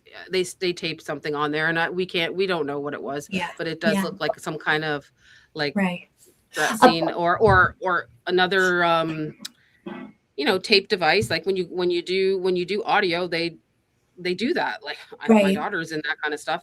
Or lift up your shirt. I have to strap this on. I have to put the tape there. That happens. That happens, right? So I don't know what he was wearing though. Well, it was gone, whatever it was. Right. It looked like, because what I was reminded of is a lot of times after we do like a procedure for the patient, then you want to remove their dressing. It's however many number of hours after. And so when you take that off, if you have like a tegaderm or something like that, it's kind of a rectangular shape. Or even if someone had like, I don't know, a lidocaine patch on, like kind of that shape is what it looks like. And then there was like redness around it. And I always thought to myself, okay, why is it that I'm seeing almost like someone, he had a dressing on and then someone had removed it before we actually see it? It's an anomaly for sure, especially given that it almost looks like there's this tiny little spot right in the middle of it. And that always worries me because I'm like, what was the spot? A wire of some sort. Yeah. Mm-hmm. Well, it's a little strange. I don't like it. Talking about anomalies, and this is kind of like going into what we just talked about. What do y'all think happened the night before? Like with who? With Are you referencing to? Erica I think they were in a fight. And Charlie. I think they were not good. I think that they were on the rocks for a bit. That's Yeah. just my opinion. Yeah, I do think that they were headed for divorce, but I really wonder, like, I mean, I guess some men don't wear their wedding rings and stuff, but the fact that she said that, like, he got up and like put his wedding ring on and stuff, I don't know. It's just what actually happened, or what And was he didn't said. kiss her goodbye. He didn't kiss her goodbye. Didn't you hear something about there being some yelling, like, or something? Yeah, the neighbor. Right. Yeah. Didn't the neighbor say that there was some sort of I was like, I don't know about that. Yeah, I don't know. Yeah, I think they were going to sign divorce papers. Yeah, that's a possibility. And you know, and the Doge audit as well. There was a whole bunch of things going on. I don't. They sold their home, guys. They sold their home like 6 months before. 6 months before. Yeah. I had also heard that there might have been a prenup, which did surprise me, but at the same time, smart business decision if you're Charlie Kirk, you know. So if it was true that there was a prenup, it would have been as easy as signing papers. Oh, jeez. I hate that. Did you guys see that interview that they did recently where, not recently, but it was an early interview that they had done as a couple. And so there was like, how do you best prepare yourself for marriage? And Erica's like, get regular blood tests. And Charlie was like, how about remaining a virgin? I was like, this is crazy. They were so different. You could see her too choking back, publicly going against him when they were talking, because especially with like the single mom talk, because you could tell she took kind of like a beat back, and she's like, well, you know, or something about like it was the single dads, because she said at the time, like, my dad was the sole parent for a while or whatever. You could tell that they had a little bit of friction. Yep. Whatever it is, but when you are, you know, not getting along with your spouse, like everything is kind of a. Oh, and when she's like, okay, this is after the fact, but when she was on Fox News and she was like, put the keys in the drawer, Shabbat Shalom. Remember that? Yeah. She also said, you know, home is always here for you. Go work, go, don't worry. I mean, what woman says that? You guys are women. Like, I'm always asking where my man is, and he's in the house. I'm like, where are you? Like, I need you. Can you come here? She's like, you know, telling Charlie, don't worry, like, go. Home is always here for you. No, if a woman says that, you're done. Well, you're done. After 3 years, I mean, they'd only been married for 3 or 4 years. That's like a little point that always sticks with me. I'm like, you'd only been married for 3 or 4 years. You already had 2 children. I mean, of course, like, you know, it's okay for you to acknowledge that it was probably really hard for you to be away from him, right? Like, and to be like, I didn't want him to be gone. You would think 3 or 4 years. I'm like, it's not as though they've been married for 40 years and everybody's like, oh, the kids are grown and blah, blah, blah. It's like, no, it would be still new. Well, that means that she was like, go make the money. Go make the money. Yes. I don't really like you very bye. much. Go make the money. And to me, when he passed away and then that merch video came out, you know, and I'm thinking like, okay, that really sealed the deal for me. Which merch video? Well, whenever it was that Zoom call that was being. Oh, that one. Yes. I just want to know what you're referencing. Yeah. You have to be more specific. There's a lot of merch videos. Yeah, that one. Right. So, the way she acted was like someone who had been married miserably for 40 years and wasn't going to say that she was happy her husband was dead, but it was like, I can breathe now. That's what it's very much seemed like to me. Yes, it did. I wonder if she felt strangled in the relationship, because she does have more of a boss babe energy. And like maybe she did initially love Charlie. We'll be gracious here. And then eventually realize like, this is not who I am. I need to get out here in the workplace. Like maybe she did feel relief. I mean, I hate to say it, but some people are different. Like, I know it's certain women that would rather work than stay home with their children. Like I know those people, and that's just, sometimes that's how they're wired. Doesn't make that's right. her. You're right. I think but she lied about who she was. That's the problem. She lied about wanting to be a trad wife. She lied about everything she was. And I think that is, yes, I do think she felt relief, but like, she might have romanticized it in the beginning. You know how you kind of go with the guy and you're like, this is the best thing ever. And then like you're with them for a while and you're like, I don't know about this actually.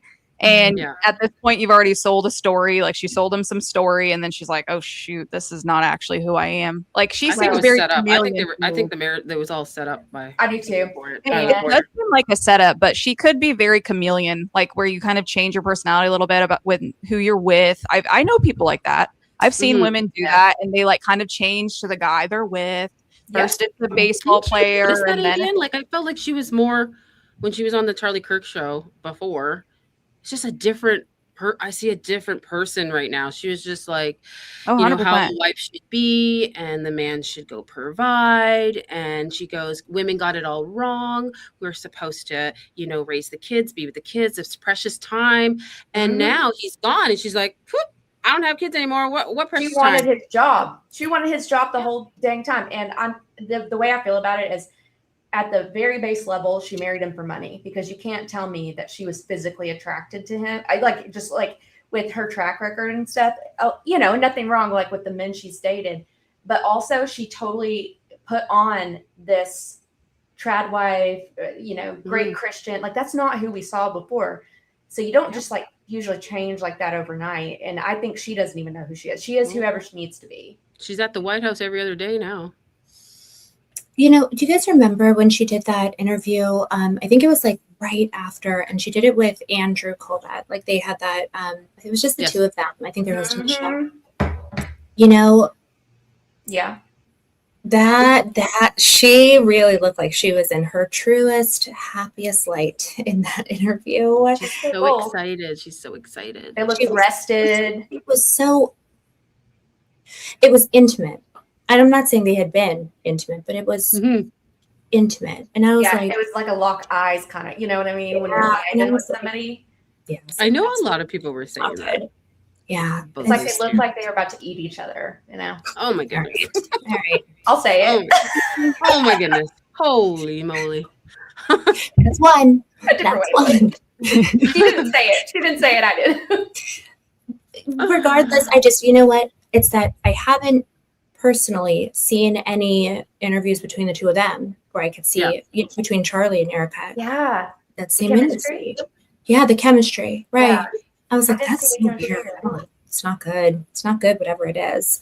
Yeah. Especially when you see the unedited video that Allie and I were talking about earlier. Like they totally had to mash that thing up together to make them look like she's gazing at him and he's staring back at her.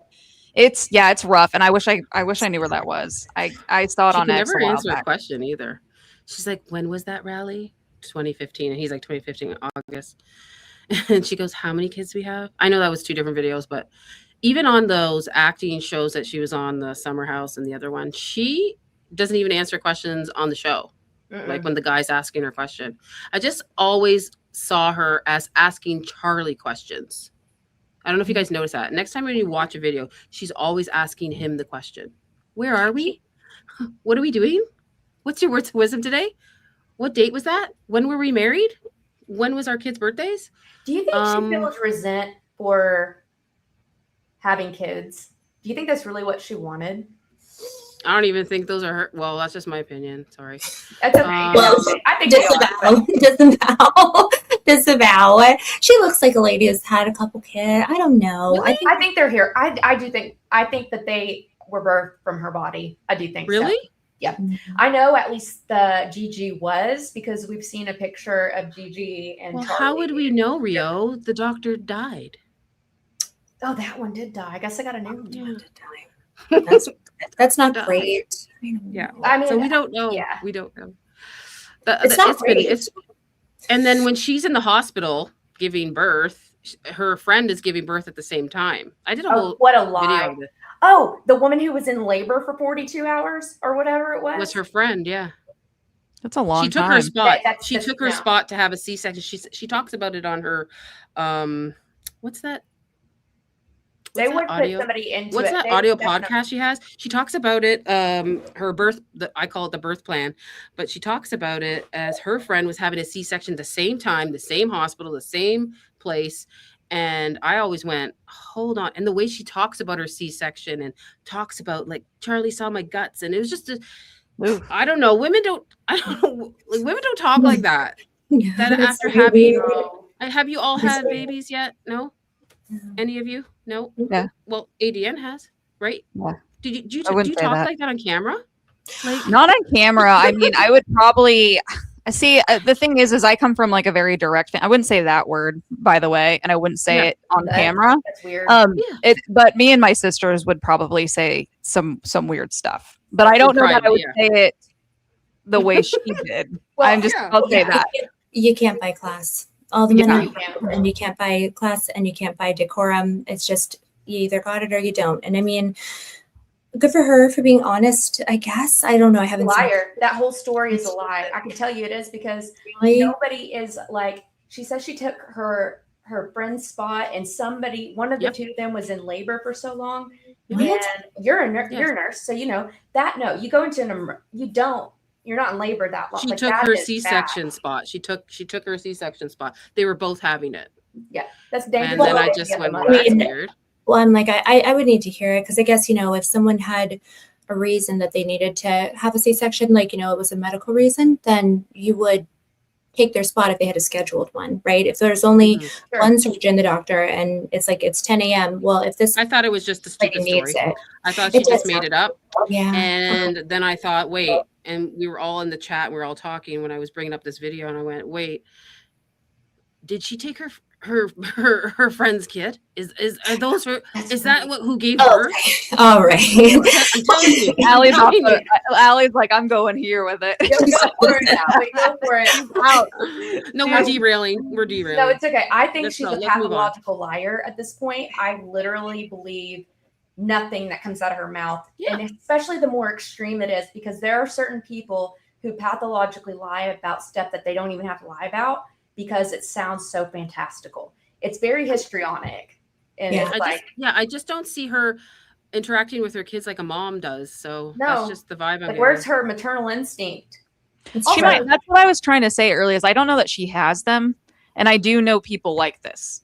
Yeah. And it just, they are that way. They'd rather go to work. They're not very loving. Okay. They might have, it's not to give her anything. I'm just like, I know people like this. I know that they exist. And, I'm a very loving mom, but I know two separate moms that are like this. Sure. And they would rather work. They would rather do anything else. And it's not that they don't love their children. It's just they can't bond with their children. Yeah. And I think it has to do with trauma as well. Like, especially if her mom was gone a lot or her dad was gone a lot, they were big workers. You hear about the latchkey kids. Maybe she's one of those. I'm not trying to give her anything whereas her behavior is weird, but when you think about how people are raised, especially if she was raised in a very weird environment that you and I would never be in, I will say she would probably have a hard time bonding with her children. That's a good point. And would rather be at work. I know people like this, and it's unfortunate, because that's something that you almost can't change. Like, you have to force yourself to give them the time they need, because it's like alien to you. They actually say you, even as a baby, pick up on how to parent your children because of how you were babied. Like, that is new research, and she may not even know she's doing that. I will say her behavior is very weird, but I will also imagine she had a very weird lifestyle, especially given what her family did. Okay. So I think there's something where it's like, she also is like, we know there's something wrong with her because she lies a lot, but also there's some things you cannot fake even if you wanted to. And that's a really good point, because I think that, and not all women who can't bond with their children, because that is a thing, and it's just a thing that happens. Not all women with that lack total empathy, but from what I've seen of Erica, it doesn't really seem that she has any empathy whatsoever. She has to fake all of it. So that makes sense to me. You know what I have to thought? You know how it would seem as though her mom was kind of like the mastermind of her meeting Charlie, them going to, Turning Point Izzy. Like, it seemed as though her mom had a lot of control, I guess. She had a little bit of a momager situation, right? Or at least a very influential mother. And I do wonder, given that we've seen kind of what her mom's current condition is, it's like she strikes me as someone who doesn't have friends and doesn't have good guidance, especially in the way that she's been conducting herself recently, right? Because anyone with really close friends, with sisters, with a mother who, she had a healthy relationship with, would have probably said, okay, go home, go to your children, be around your children, stop being out here, you know, with your hair not done on camera as this like girl, but like she doesn't seem as though she's getting good advice. And I can't help but wonder if the person who gave her good advice during her life was her mother. And so now that she appears to not be doing well health-wise, if maybe it's like she's listening to like Stacey Sheridan or something, you know, someone who Andrew called that, who doesn't know like how to, you know. McCoy. I think we covered this last night. I went over my theory as to why I actually think that Lori is her grandmother, and this ties into stuff. But if it is true that Lori is her grandmother, I really do. I have a reason for it. Okay, tell me. Well, maybe I'll just tell you later. But if that is true, that Lori and Kent adopted her from her mother, who I think is her sister, right? It could be. Used to happen. Huh? It used to happen. In the 80s, right at that time. Yeah, it did. Sorry, not to interject, but that's I mean, okay. that's a real Tanya thing. would have been, sorry, let's call her T. She would have had graduated in May of 88, and she was 18. So she would have been pregnant, probably maybe not showing, if this were the case, at graduation. And then she had Erica in late November, 18 years old, having like, oh my gosh, how scary would that be? So it's not so far-fetched, but if that were the case, and then at about 6 or 7, they move her from where her real mother is, T. Okay, so let me just back up. They all lived in a house together until like 97 in Cincinnati. So it was Erica, T, and then Lori and Kent. I found all this. And then they moved Erica to Arizona at that time. Yeah. That is a very damaging break, especially if, you know, you have 2 mother figures. So, yeah. Okay, that makes I think sense. she has signs of trauma. I do. When I evaluate her as someone, I just think she has a trauma thing to her, as well as whatever else is going on. So I just think, I mean, when looking at what we know, and this is only what we see of her. This is only what we know from the public eye. She could be completely different behind closed doors, which is why these people are going to bat for her so hard. Like, they're like, don't attack Erica. She's a good person. Like, you know what I mean? Like, it's like, I don't know her from Adam, but And they all act like they know her. Well, she calls them her family. It's like, and we know they've built these relationships. They knew each other from other states. Like, there's a lot of interweaving here. So, I mean, because she said in that, do you guys remember that? It's also a cult term. Education family. guy. She said to him, she said on camera that she knows everybody by name and they're her family, and I can recount everybody that works there just because I wasn't there before, or people didn't see me. She goes, I was there. And then I asked Meech that. I'm like, did you see her? He goes, never. Yeah. Never saw her. Never. So I'm like, what's up, Erica? The term family is a cult term as well. Yeah. Like, you got the Marilyn Manson family, you got the Children of God, or whatever, all the different ones. It's they use the term family. So yeah. Speaking of weird shit, I have one more, and then I'm gonna let Allie put her stuff up. Okay, this is like, I don't know why this flew under my radar before, but I was going back through my. Sorry, I'm trying to figure out where my button is. This is like this weird JFK car was like at PPUSA. Like, guys, did you see this when this came out? Because I never commented on it. Hold on a second. Wait a minute. Can you explain to us what we're looking at? It's at a turning point event. I literally just stumbled across it on X. What? And I was like, wait, when did this happen? And is this Blake? JFK's last cruise, take a ride, prove me wrong? Now, how nice of them to not sit him in the back where JFK was. They sat him where the governor was. It was the governor of Texas. So I don't know who that guy is. Who's in the car? Who's in the car? Can you zoom it up so we can see? Let me see if my browser will. I don't ever even. I'm so scared that's like not zooming, Ellie. Sorry. What is that? Oh, okay. It's a kid in the I car. can't tell if it's a real person or not. No, like, that looks like a dummy. It does look like a dummy, but Is it a mannequin? Is it Charlie? I've seen this. I seen this online posted not too long ago. So, God, What is this? What is this? I thought that was different. I just wanted to show you guys the differentness in this photo. And who thought of this? I can't even see believe Philip that. Goldsberry there. Philip Goldsberry's standing over there. That's AI. I'm not he's in the background there. As the mic. That is disturbing. Right. Why would they even have that?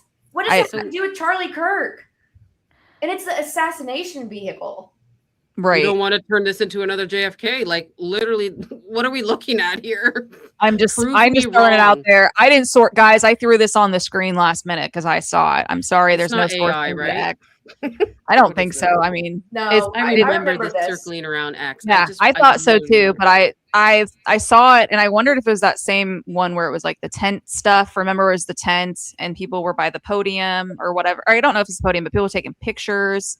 I think it might be that same one. Why does there's a guy sitting in the car? I don't know who he. It looks like a young kid taking. I think that looks like a dummy of Charlie. Wait, that's what I kind of thought. I can't because there's no way to get in. There's no way to get in. They'd have to go through the other side and then pay their money and get in the car and take a photo. But why does Blake have a microphone? It's kind of like the Hunter Kozak scene. It was like very oddly timed. Oh. Yeah, that's what it reminds me of. Oh my god! In a car, I'm very confused. And that's the. This is some sick shit. I'm sorry. Sorry for my French. That is. And guys, we're gonna put a caveat. Like this could maybe be AI. I didn't 100%. Remember, we're not assigning guilt to this photo because I didn't do my due diligence. That looks pretty real. Look at the banners. It looked real to me, guys. It looked real to me, but I mean, we've got to be careful out here in these streets. So yeah, true. I honestly, this is the first time I've hoped something was AI. Like this is like the first time I've been like, I hope it's AI because that's insane. And also, I mean, just the idea of a JFK car by itself is a wholly morbid, gross. Like, what are we doing? Oh, I don't like it. Nope. I like this comment from JR Nana. I think it's making the point that TPSA is giving opportunity to take your picture where Charlie last was, and while you're at it, take your picture in JFK's last place he was alive. I thought that was they're trying to like make this make sense how it doesn't look awful. Like I don't know. And they also they did put the tent. Real, though. I think remember that they put didn't they put his tent? Is that right? Didn't they put his tent at his Yeah. I thought it was similar I thought it was this exact event. That's what it looked like. Do you remember where you got the picture? Because it says Turning Point there at the top right hand corner. Yeah. So it has to be you in a little bit, Allie, when we got it has to be a real picture. Like I've seen this picture before and I went, wow, that's really in my X, but I have a million browsers open, so I can't pull it up. That's my stream up, I think. You know, so I'm a big like 1960s like JFK enthusiast. Like I love like all that history and stuff. Mm-hmm. And since we've been, when it came out that we have 2 different birthdays for Erica, I've been like, I wonder if it's November 22nd because that's JFK's murder date. Oh, that'd be weird. Wouldn't it? I think it's. You know what I was just thinking? They probably have the car, the SUV. No, they probably cleaned it out and they're going to use it for the museum. Oh Lord. Oh jeez. Girl. They're idiots. Listen, they also cannot plan a good murder. I would have burnt everything to the ground. Like you did it all wrong. No, they did do it all wrong. I can get rid of evidence real quick. Like they leave the evidence, they touch the evidence, everything. Yeah, they touch it without gloves, and then they have to go canvassing for the next camera and change the stamp. Yeah.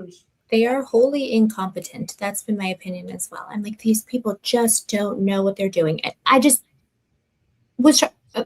They should have. Charlie to tolerate these people. How did he even tolerate any of these people? I would have been going so crazy. What did you want to say, Chris? What did you want to say about the car? Did you want to say something with JF? That picture? Oh, I just noticed in the chat people are making references to that being a potential mannequin. And no. I know. Yeah. I'm just saying what was said. And allegedly, a couple of people thought it might have been perhaps the same mannequin that was in the coffin. Yeah, but it's an actual person. It's an actual person. Yeah. Gosh. No. I can see them doing that. Except I did think that the body was real in the casket. But let's say it wasn't. They would. Yeah. That photo was for entertainment purposes only. I'm just gonna miss that. That was You entertainment. just started a only. fire, Adian. Yeah, that was Oh, for man. entertainment purposes only. We are not alleging anything. This is all for a show. So Yes. you guys take with that what you will. Colored entertainment. Yeah, the first half of this thing was all for entertainment purposes. That's what I'm going to say because that's what I put it together as. Now, Allie, our researcher, does have some good stuff, which is not entertainment purposes only. Yes.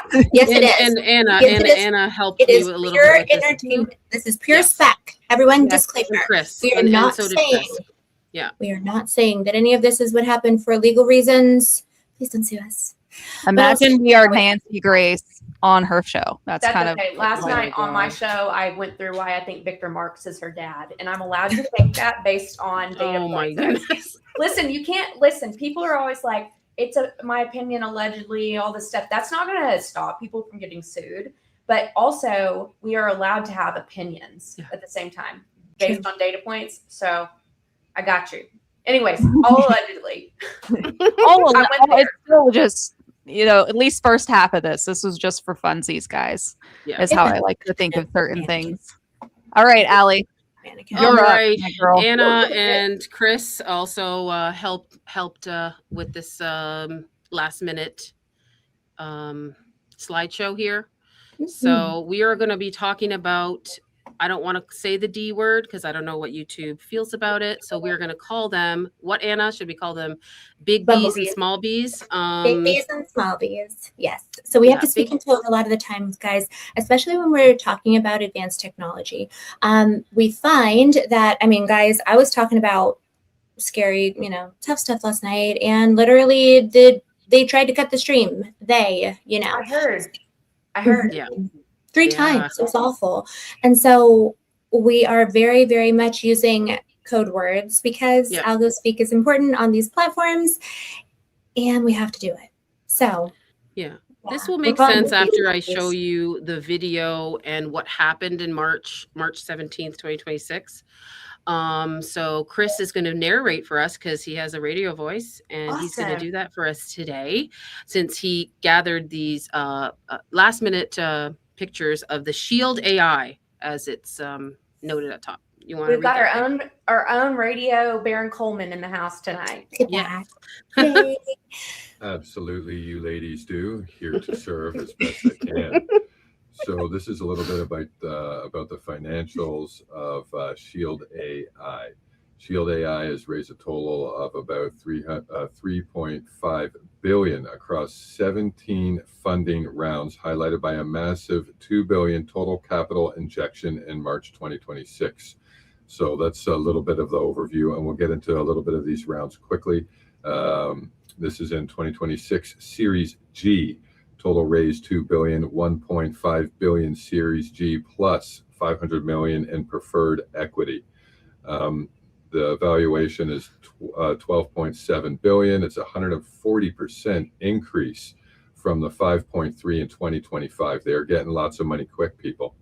Lead investors co-led by Advent International, JP Morgan's Chase Security and Resilience Initiative, with 500 million in preferred shares managed by Blackstone. Of course.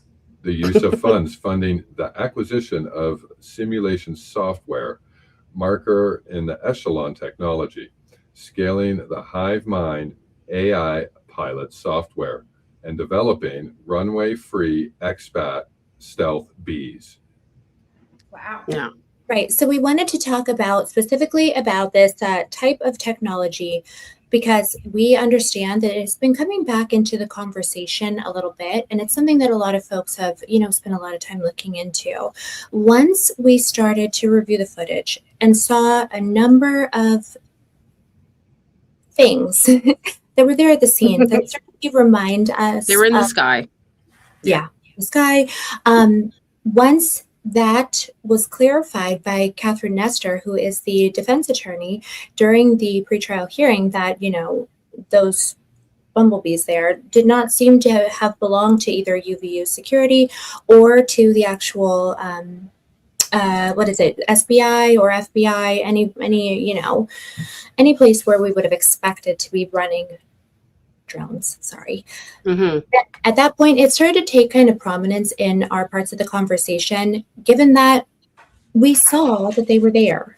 Now, I was always holding space for it, maybe to be an SBI thing, maybe to be a security team thing, maybe to be a UVU thing, but it has become more and more obvious that they were there, but that no one can really tell us who was running them.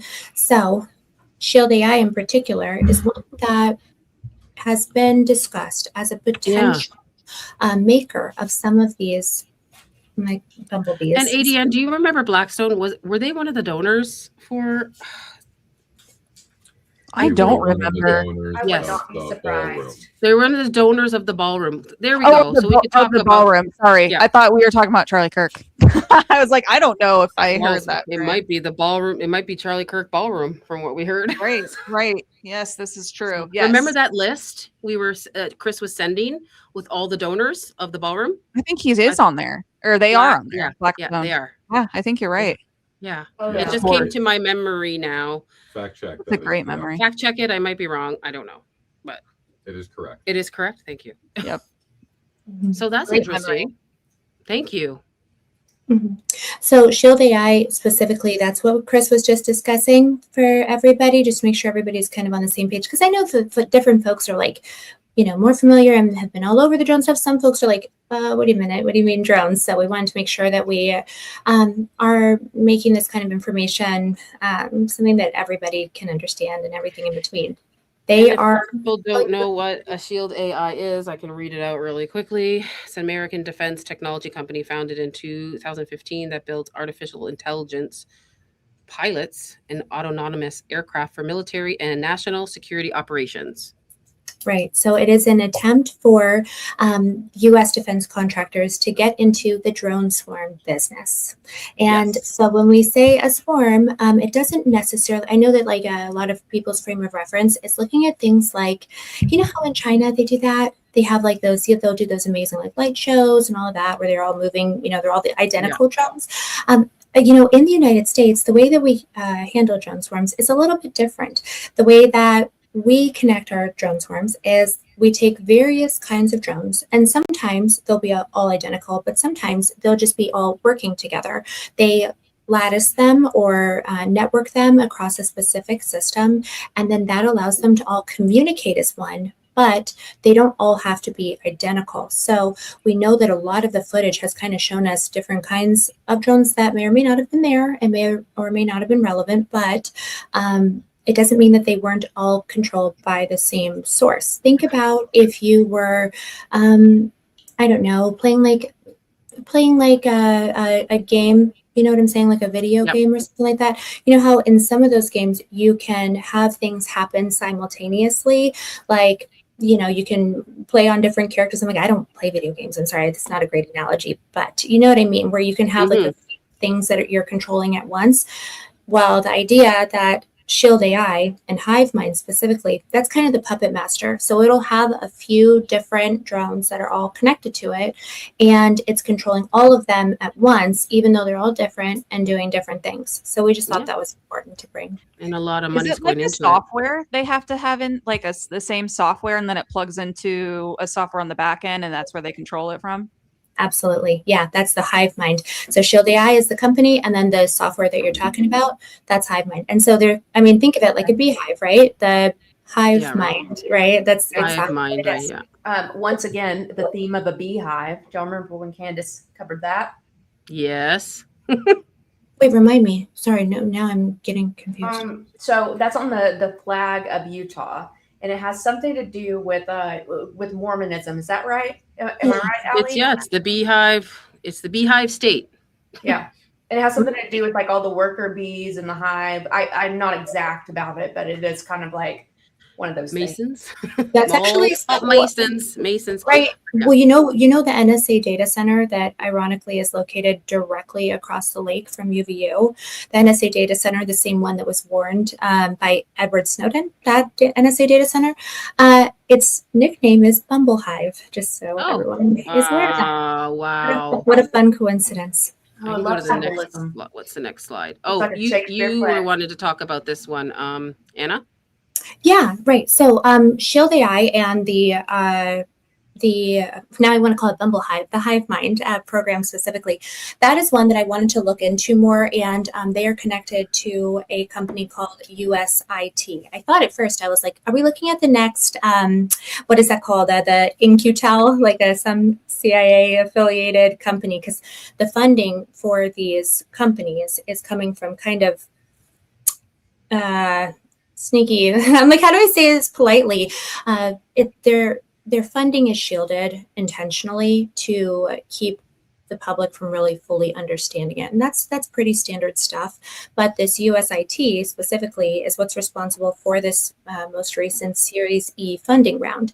That USIT, long story short, it's Oracle. Like it's it's a wholly owned subsidiary of this place called Concept Plus, and Concept Plus is part of Oracle. So when we're looking at, I've been working on who the potential, I don't want to say bad guys, I don't want to say masterminds, and I'm not calling them bad guys or masterminds, but if you were looking at the individuals who maybe would know something about the stuff that we saw that day, then Oracle and the rest of the PayPal mafia, top of the list. That's just my opinion. Is this Warren Buffett's Oracle? Larry Ellison. Okay, Right? never mind. I guess I was backwards. A different one, a different one of those, but they're all the guy who owns TikTok. Yay. Of course, yes. Of course. We should name it. TikTok is all different now. We should rename it USHIT. YH. USHIT. Am I stupid? I am. No, just go slow. U. SHIT. Oh, you're so funny. Bye. That's cute. Okay. I thought it was like, does the H for Hebrew? It's the poopy. It's the poopy And then thing. I was like, is it the Hebrew Israel technology? Yeah. Hi, that's you. You want me to move on? Let's see Sure, what we have yeah. next. Okay, so this happened. This is just this is proof that we have this. Okay. I don't know if anybody noticed this. This very is really important. Yeah, this is really important. Chris is gonna read this. We have a video to go with it, an Really eyewitness quick. video after. But Chris will read this really quickly because he has his radio voice ready to go.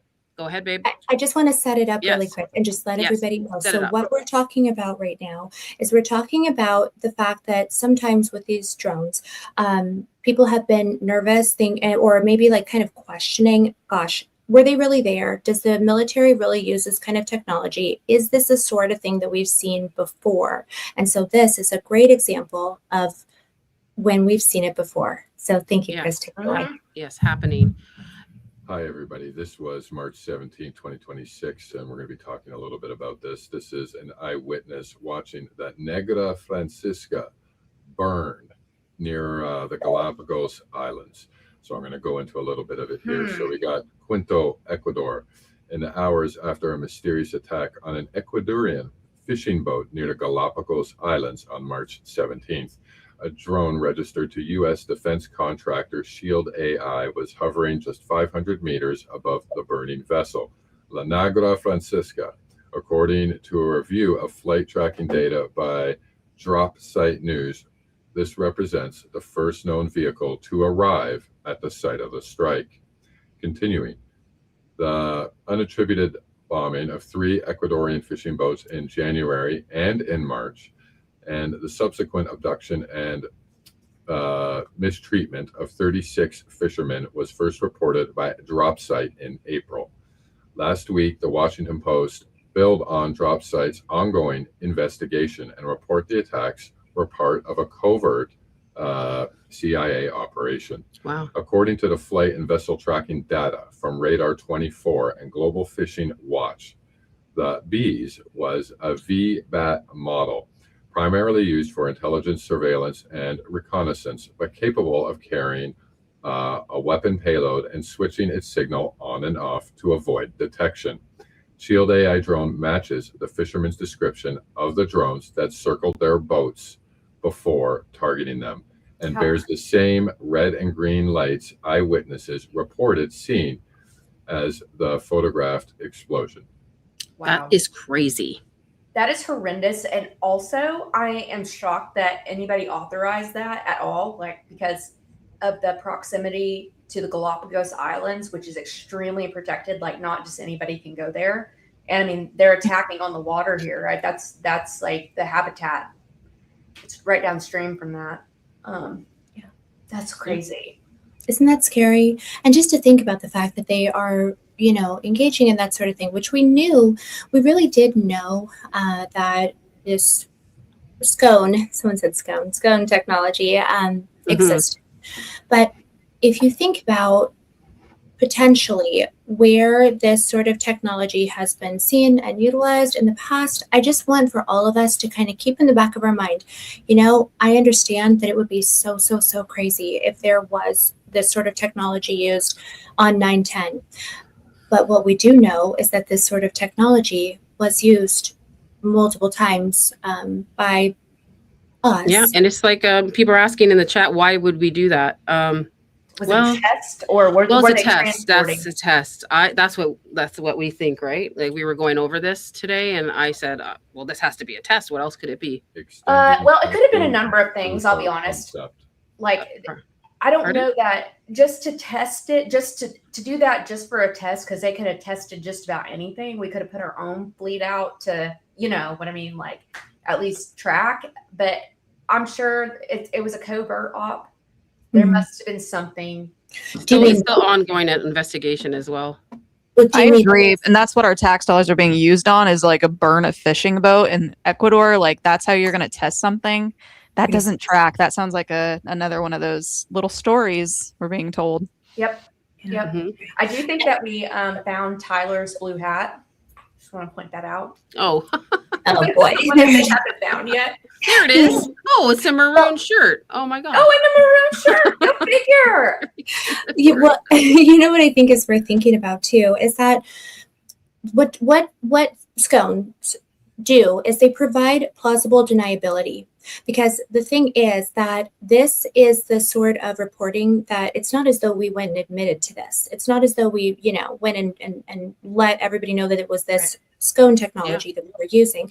But if a scone came and did this, I don't know, let's say in Utah, then you can't put it, if you can capture an assassin, you can capture a bad guy if you can see him with your eyes, but a drone doesn't belong. There's no country affiliated to it. There's no way that it can be interrogated, or there's no way that it can be caught. There's no way that any of that can be necessarily affiliated with a certain person, company, etc.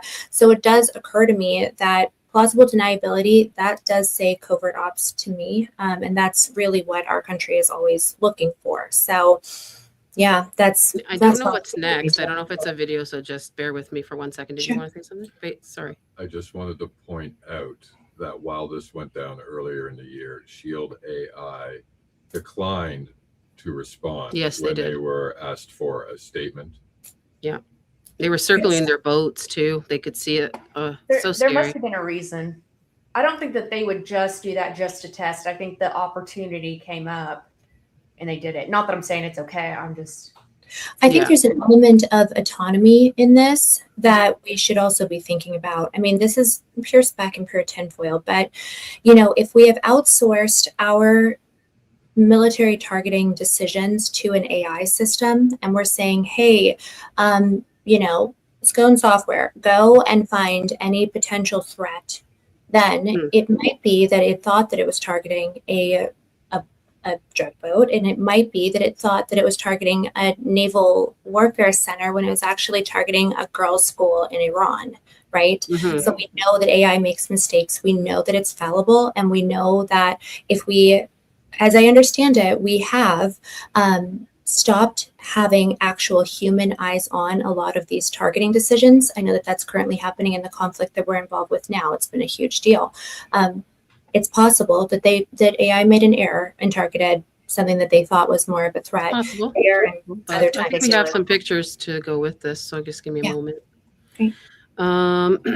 So unclassified. So this is one of the pictures here. Chris put this together for us last second because we were going to just talk about the micro bugs, but we're talking about the bigger ones and the Shield AI now. So the U.S. registered, that word right there, detected at site of suspected CIA boat strike. Do I just call that bug? A bug, a big bug registered to a U.S. defense contractor, Shield AI, flew within 500 meters of an Ecuadorian fishing boat hours before the attack, according to flight data. And then, hold on a second. We bring you the largely. So this is, just going to let it play. Want to line it up for me, Chris? Yes. So what this is an interview that was taken with a witness that was on the boat that day, and he gives a very detailed account of what happened on the boat and the details surrounding what happened to him and his crew afterwards. This is very important. Very important. Okay, let's play it. We bring you the largely.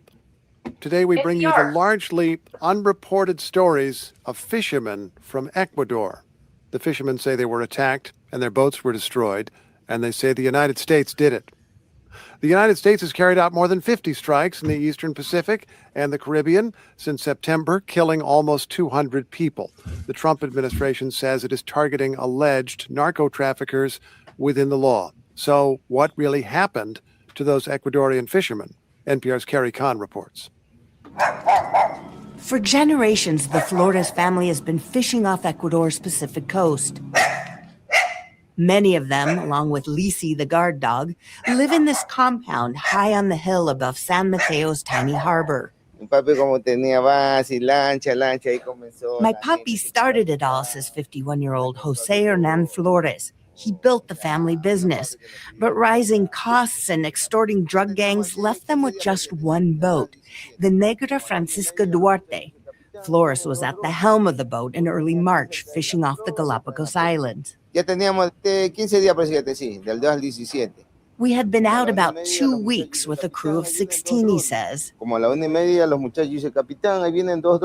about 1:30 in the afternoon, the guys say, "Captain, look, 2 drones are coming at us." One then ripped through the captain's cabin. Boom, it exploded. The cabin filled with flames, he said. His nephew, Jordi Flores, lay on the floor bleeding. Everyone then scrambled into 2 small fishing boats and headed toward a big blue ship they had seen days before. They thought it was a tuna trawler.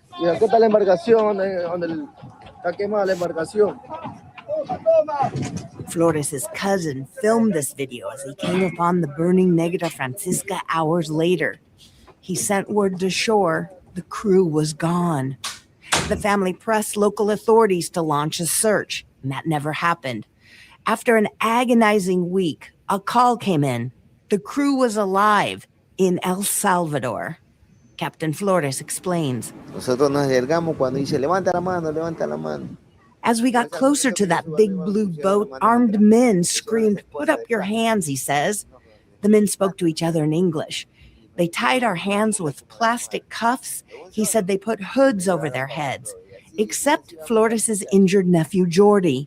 He was taken to a makeshift medical unit to treat his sliced, bleeding foot. Estaba aquí acostado y el pizarrón acá y ellos escribiendo. Escribían del barco, de los drones.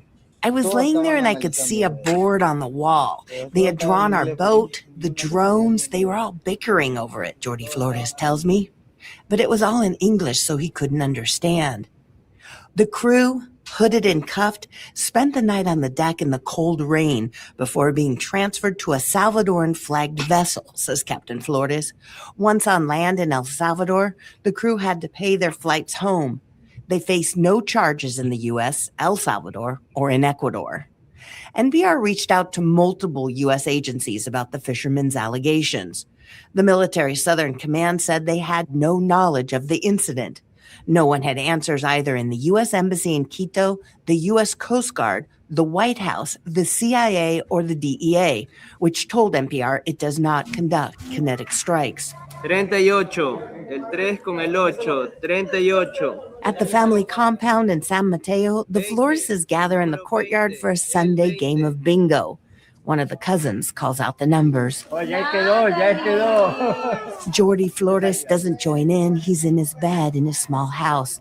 Doctors say he needs a skin graft operation that will cost $1,800. The family says they're organizing a town-wide bingo night to try and raise the funds. Carrie Kahn, NPR News, San Mateo, Ecuador. Yeah. So what do you think of that now? Yeah, thank you for playing that. It's just, yeah, go ahead, Anna. Go ahead. I was going to say, I had chills just listening to it. It's really, I'm grateful that those people are alive, but how awful that we're doing this, not taking accountability, saying that the CIA doesn't do this, and yet should the AI, like, we know that it does. And so, our tax dollars at work, thank goodness that we're not spending it on, I don't know, schools or trying to fix anything here. It sounds like it was a mistake to me, because I don't think that they would just target it, like we're talking about, like an actual mistake if it was us, because for them not to charge them with narcos trafficking, that says a lot. I don't know. We should just they didn't respond to it though. Hold on. I'd just like to point out that this was on the Galapagos. That's on the Pacific side. Yeah. Every other attack was taking place off the South American coast, on the Atlantic side, and within the Caribbean. This doesn't follow the path of trying to take out smugglers. So you think so it's probably like a rogue AI hallucinating. I think could be bad either intelligence done too, intentionally or by accident. So yeah, maybe accident. They're the only two options. It's not even on the right side of the continent. If you see that bee going that direction, why can't we shoot up an interceptor to a bumblebee? They do have, I'm sure that they're going to, right now there's an Israeli company actually that offers nets that are supposed to be bumblebee intercepting nets. And so, part of the whole wartime economy is, creating these methods of destruction and then competing companies trying to create preventative strategies. And so it's like, that's a very lucrative business. It's a pretty disgusting one, in my opinion. Oh, okay. I don't know what I have next. Let's see. I would have just blamed it. I would be like the worst spokesperson. I would have been like, here's just a map for you, Rio, where it was. Yeah. That's so close. Like I said, and like, Chris is saying, that's out of the path, but the proximity to the Galapagos is a big deal. That is like a very protected area. But yeah, I would have just blamed it on Canada. Like, listen, they speak English. Hey. That would actually make more sense. I would just say we got bad intelligence. Yeah. I don't know. I hate that they lie. I just don't like that they lie. I don't like it. Just say I got bad intelligence. We glitched. We're so sorry. What can we do? Like, I don't like the way they didn't answer, right? Like, they didn't answer for any of this, the stuff that happened. Yeah, that's not what a good government does, right? Because you want to be held accountable for these things, and that's not what an American government should look like. It's not meaning we should not operate this way. It doesn't mean that we don't.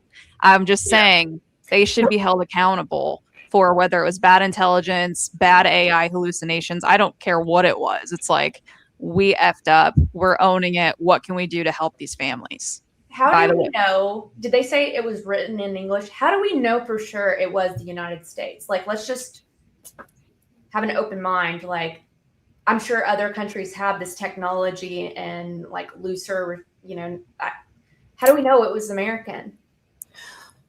Well, I mean, I guess realistically, to get to the bottom of it, we would have to, launch and conduct an ethical, independent investigation. But the problem is that the folks that conduct the investigation are usually just a part of things that are the top suspects, right? So I guess it would have to be an international incident and be found by independent investigation.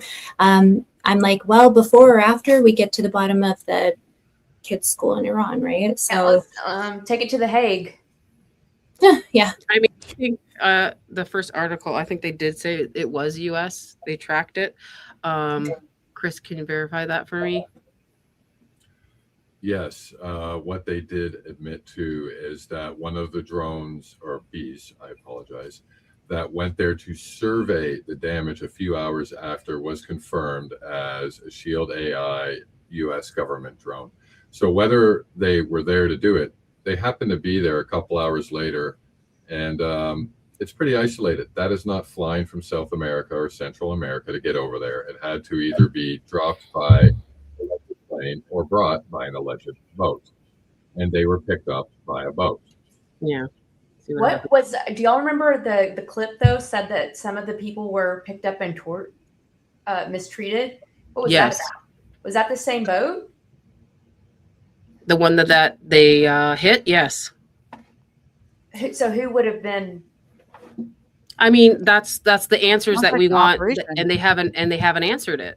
Yeah, and it's an ongoing. Yeah, you can look into it. You can look into it. It's all. It's no, all I'm just so it's. Well, if they're getting picked up and then mistreated, that's an operation. Like you can't pretend like this was an accident, but then when they get picked up and rescued, they're not treated well. I mean, what was? I don't know. There seems to be dual purposes here. Maybe probably told to shut up or not to talk about this. Maybe, perhaps, allegedly.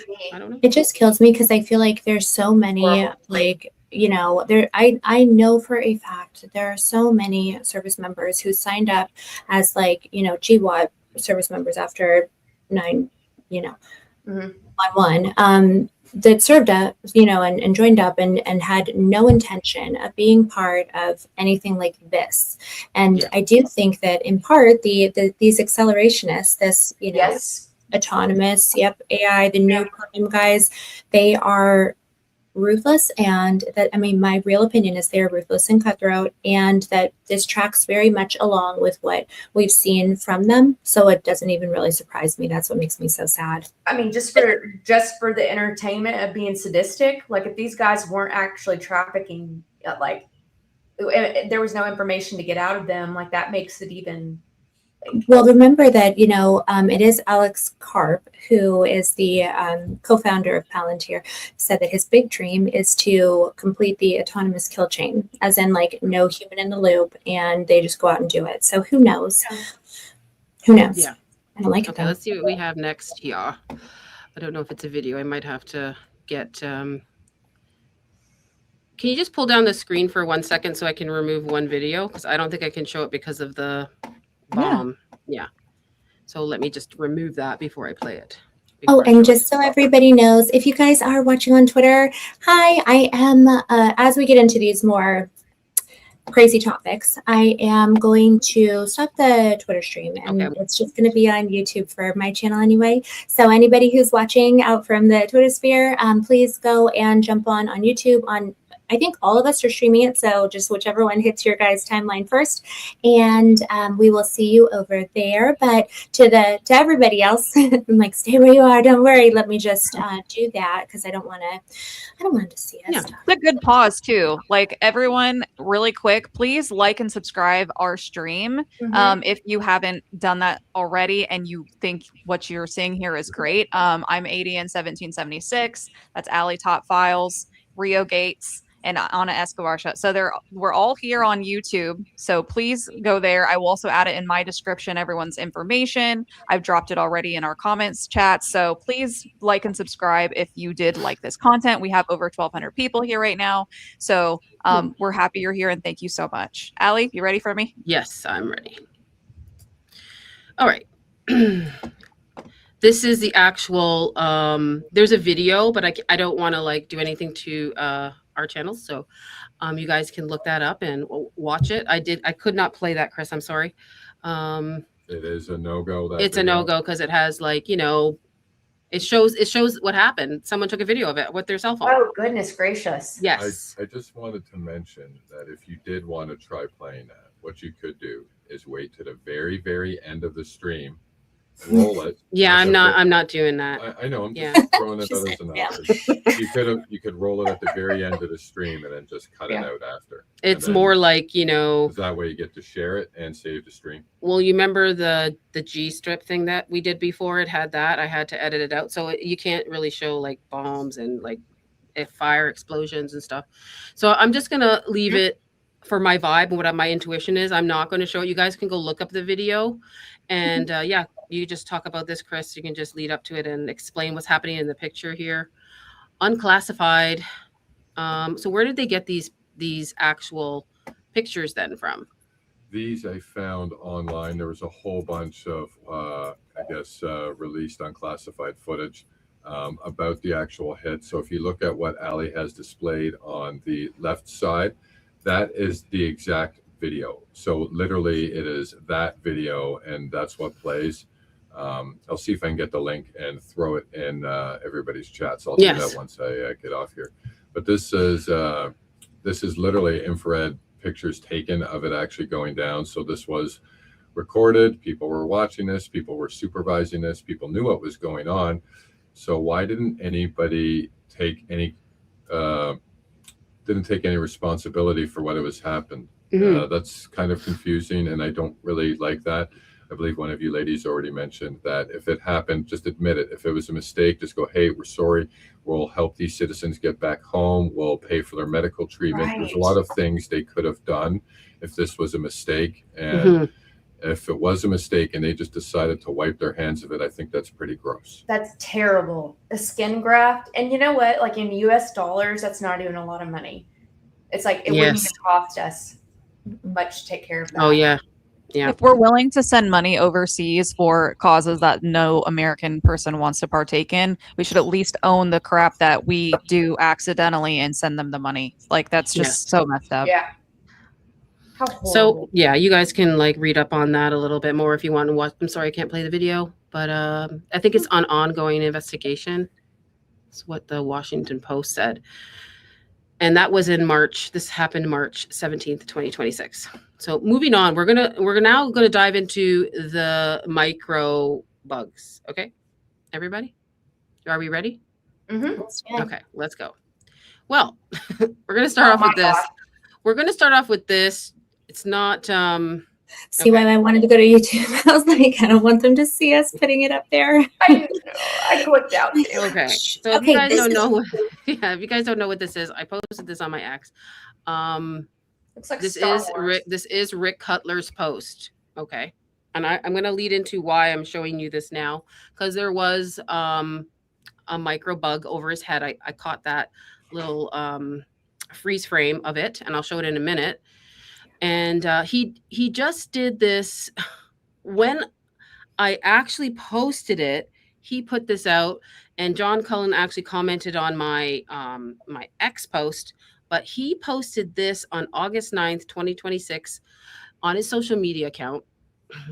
Don't ask me where I got it, because I'm not going to say. So you can read it here. Things that make you go, and this is his account. Rick Cutler is the one that was, people call him the palm pistol guy or whatever. He was gesturing something, touching his sleeve or whatever. Okay, so he says, he starts with a Bible verse, which I'll get into in a moment. But this is what he wrote regarding this picture here, which I put into Google. I tried to find it, and it came up a Ukraine-Russian link of this particular picture. Just in reference, guys. So he uses this picture, and then he says, interesting note, the term locust-like bugs is already used for military swarming UAV technology designed to mimic insect behavior, such as the U.S. Navy's Locust low-cost UAV swarming technology program. These systems can launch dozens of small autonomous bugs in rapid succession to overwhelm defenses.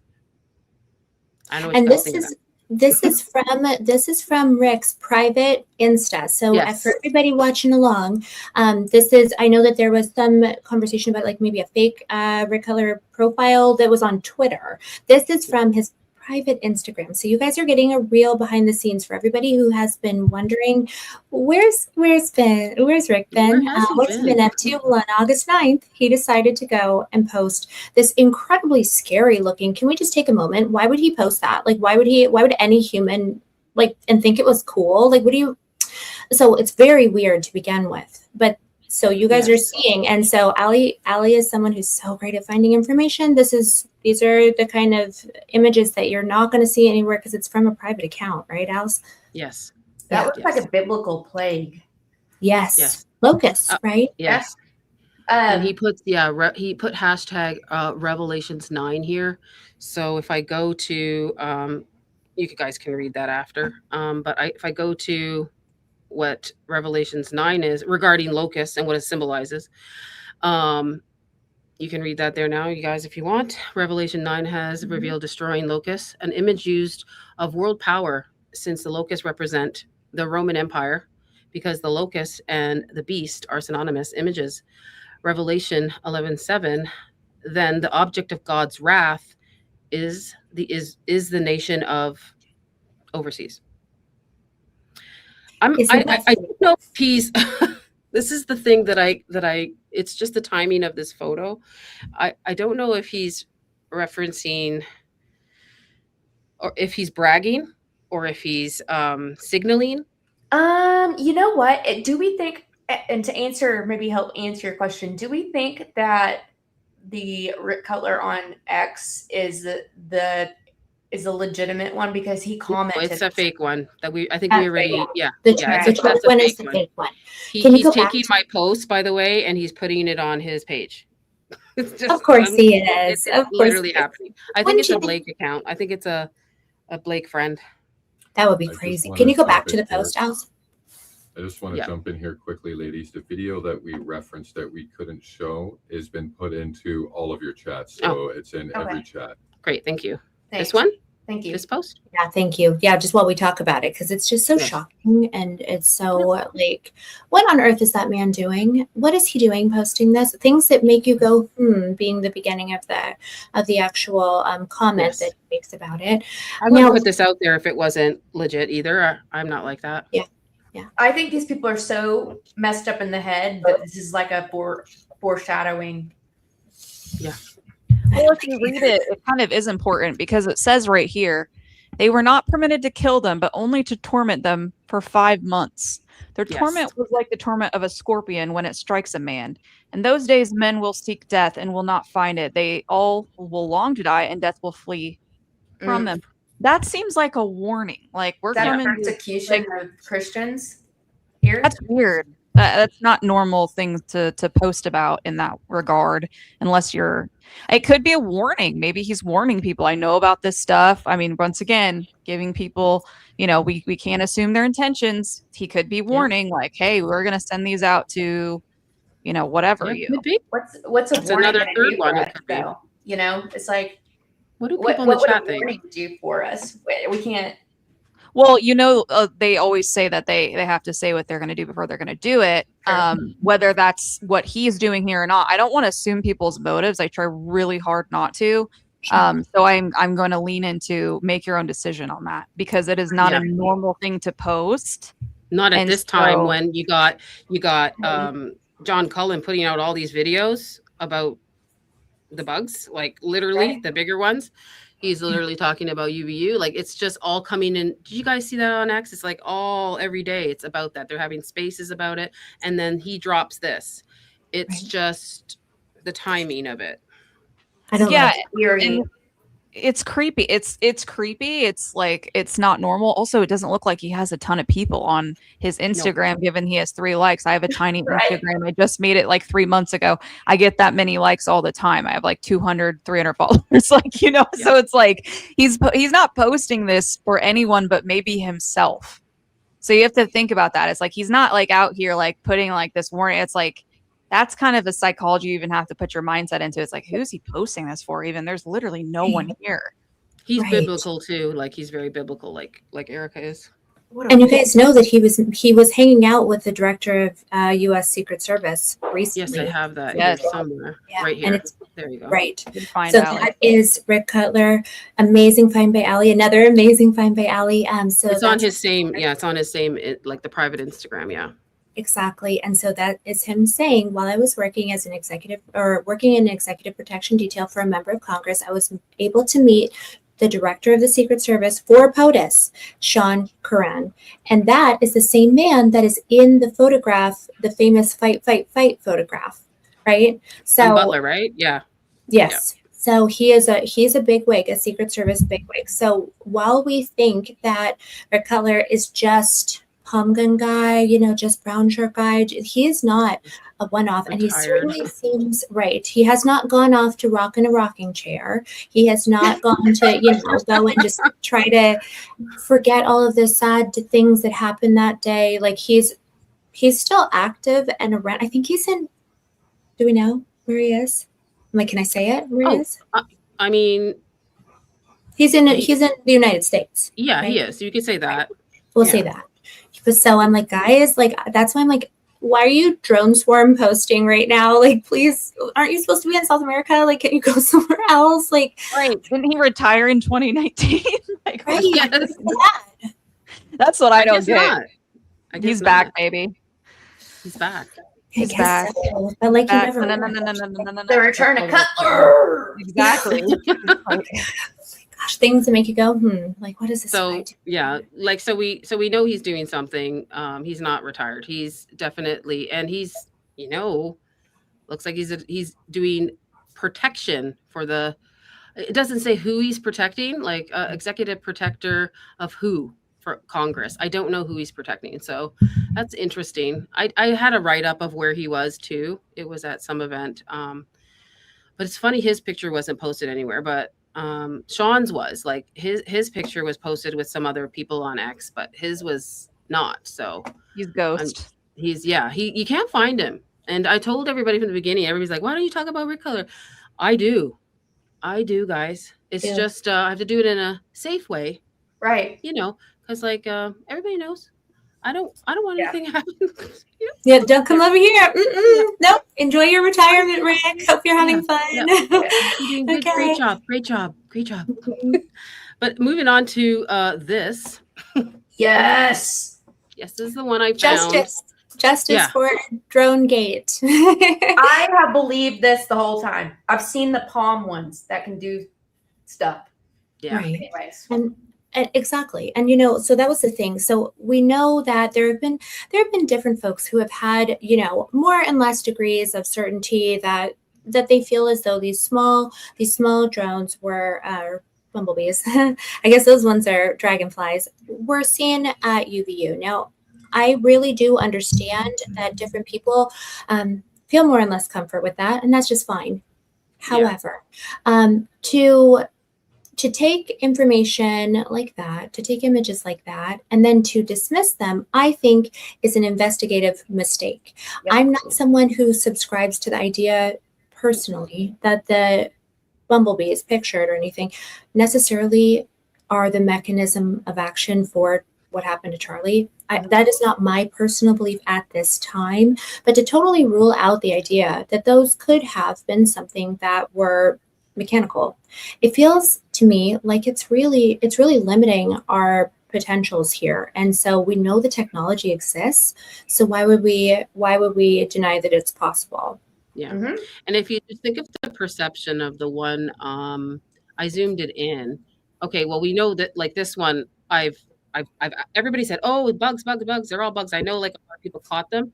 So I spent like, I don't know, 2 days freeze framing other pictures, and then I'm like, there was one by Rick that was just going and coming back, and it took me a long time to freeze frame it. They fly fast, so it took me oh my god, it took me so long to get this one, but this one wasn't that hard. But you can see this one is the perception of it, and here's Chief Long here. If we put that over to here, this isn't a dragonfly. It's a bit bigger, and it's look at here. It has something on the back there. Dragonflies don't have a backpack. They don't have that. I mean, to me, it's just, we know that this technology exists, and it certainly looks like that. So whether there's any sort of projectile that's capable, or if they could reach the velocity where they actually caused an injury, et cetera, it's like, well, let's keep in mind that this is the sort of thing that, for example, the CIA, the drug boat CIA, the same organization, they have had this technology in place for a very, very long time. And so for us to rule it out as definitely being biological, that feels like a mistake to me, as far as what we're seeing here. Right. And then we consider like the hive mind and the shield AI. Allie, do you want to show them the? Yes. I just want to say I posted this, and that was on August, I don't know if it was 8th or 9th, and that's the same day that Rick did that post. And John Cullen did comment on this and said, good job for this. Good job, he said. The thing is, I still have an open mind for anything, even if I can't explain it, because I can say that none of us know the mechanism of injury right now, like not 100%. And if it were a gun, there are so many of us who have seen those kind of injuries and have been around firearms. It wouldn't be this complicated. So at this point, I'm not going to discount any theories as to what it could be, because I can't just say it isn't. Mm-hmm. And drones can also be used. They can be used for data collection too. Like it could just be on the scene for collecting whatever else is going on there. So sure, but to deny it, to like dismiss it. There. They may not have been the method used, but they could totally have been there for alternative purposes that we're not privy to. I think Anna put it into, what did you put that in? You took my picture and you put it into something. You want to explain it? Oh, here. Well, go to the next slide, will you? Well, So, what made me start to think that I had a higher degree of confidence that there could be some relevance to this is, so initially I was just using, just Gemini, just Googling, right? And I was trying to find out different kinds of micro drones or micro bees that hypothetically could fit within this profile. And in the beginning, I just wanted to show the Gemini conversation here. It was really, really fascinating to me. And the reason is, initially, when I discussed with Gemini, I was just like, hey, can you just give me a list of, because the good spot for AI is it can give you a jumping off point and then you have to go confirm yourself, right?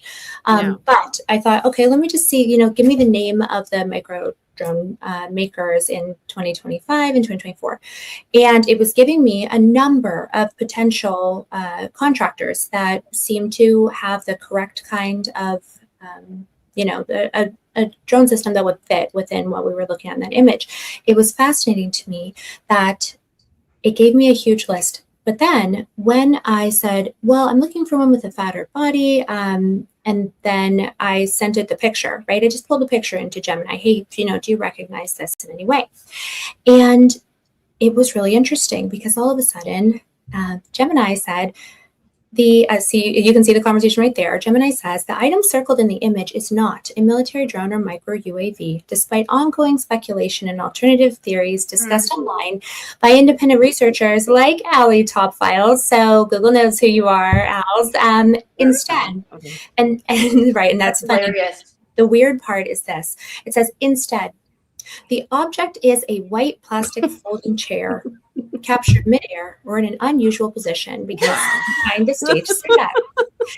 The pixelation and low resolution of the video could distort its shape, creating an optical illusion that makes the legs and back of the chair resemble a bulbous insectoid body with protruding landing gear. I go on to, I'm like, where are you? This one. I was like, hold on, you're gaslighting me. Quit gaslighting us. I was like, that is not an optical illusion. Obviously, the existence of the micro drones we have discussed means that this tech exists. You just may not be aware of it, right? And so don't tell me that's not a bug, guys. Some people no. Allie. Yeah, man. That's a lawn chair, apparently, according to Google. And I'm even like, okay. Jason Goodman didn't even answer me because he's been telling everybody it's bugs, and he had no answer. We won't worry about have an answer. But what we'll say is that is clearly not a lawn chair. And any person who's watched the video, if it wanted to explain it one way or another, but for it to explain it in a way that I honestly find really off-putting. And then it's like, no, here, like, I was like, that's not true. And it's like, well, okay, valid. I know I was just listing all of the bug-shaped microdrones that we have, but that picture right there, that's a lawn chair. And that was really the excuse that it was trying to give me. So as I was thinking about the dangers of AI, and autonomous systems and weapons manufacturers. I was like, that, you know, and so SEO, and like, long story short, SEO optimization is bad for America, and we should not be believing, we should never outsource our thinking to AI. This is a lot of the reason I harp on that. But why not a lawn chair? I was like, you're gaslighting me. Be so serious. You should have been like, Allie, show up that. Yeah, go ahead. I was just gonna say, like, you should have been like, hey, like, Neff, I didn't know you had a side hustle as like working as AI. As Gemini, exactly. I'm like, Allie, show them the insectoid, whatever, the CIA one. Okay, so what we think it is, we were trying to find this, like, a similar, obviously, guys, it's not the most clearest picture on the planet, right? Mm-hmm. It's a zoomed up, and in my opinion, it is not a bug. And it is so funny looking. And either is this one. Right. Yeah.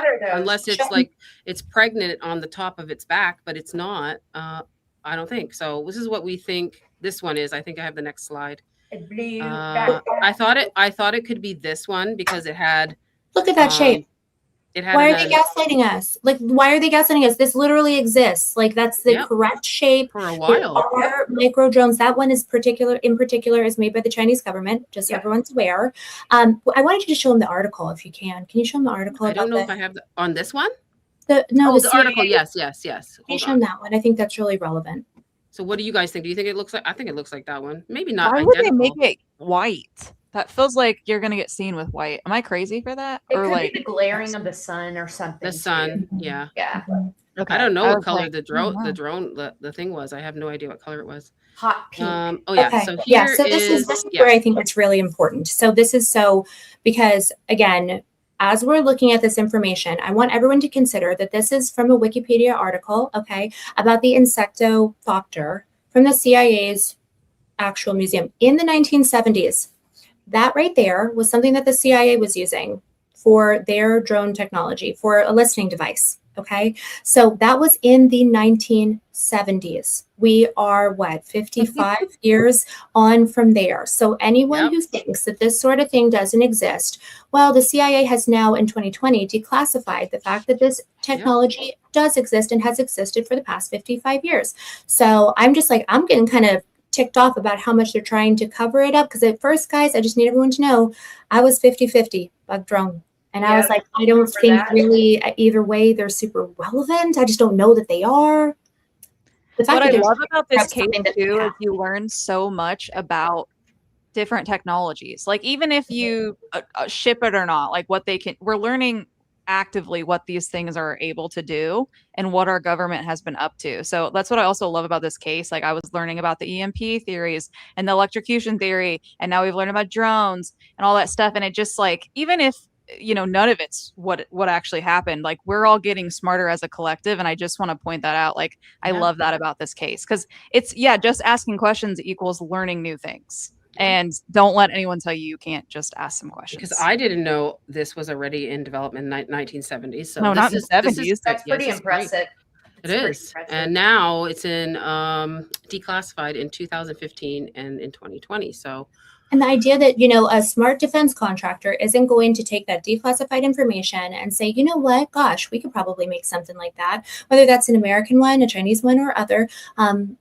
It's like now that they're trying to hide it so much, I'm like, well, now it definitely has something to, they're overreacting. Let's put it like that. So I'm like, just for all of the drone skeptical people, I do understand, but we should keep our minds open. And it would be a mistake to just brush things off at this point in the case, because the only thing that we know is that what didn't happen is Tyler Robinson did not plan and execute Charlie Kirk with his granddaddy's Mauser 98 with a 30-06 in the top of Lucy Center, and then call his boyfriend from a steakhouse or whatever. Like that's the one thing that we know didn't happen. Yeah. So we shouldn't close ourselves off to any of it. So I know, and I will try to find the footage. I know I have seen palm, it's like the size of the palm.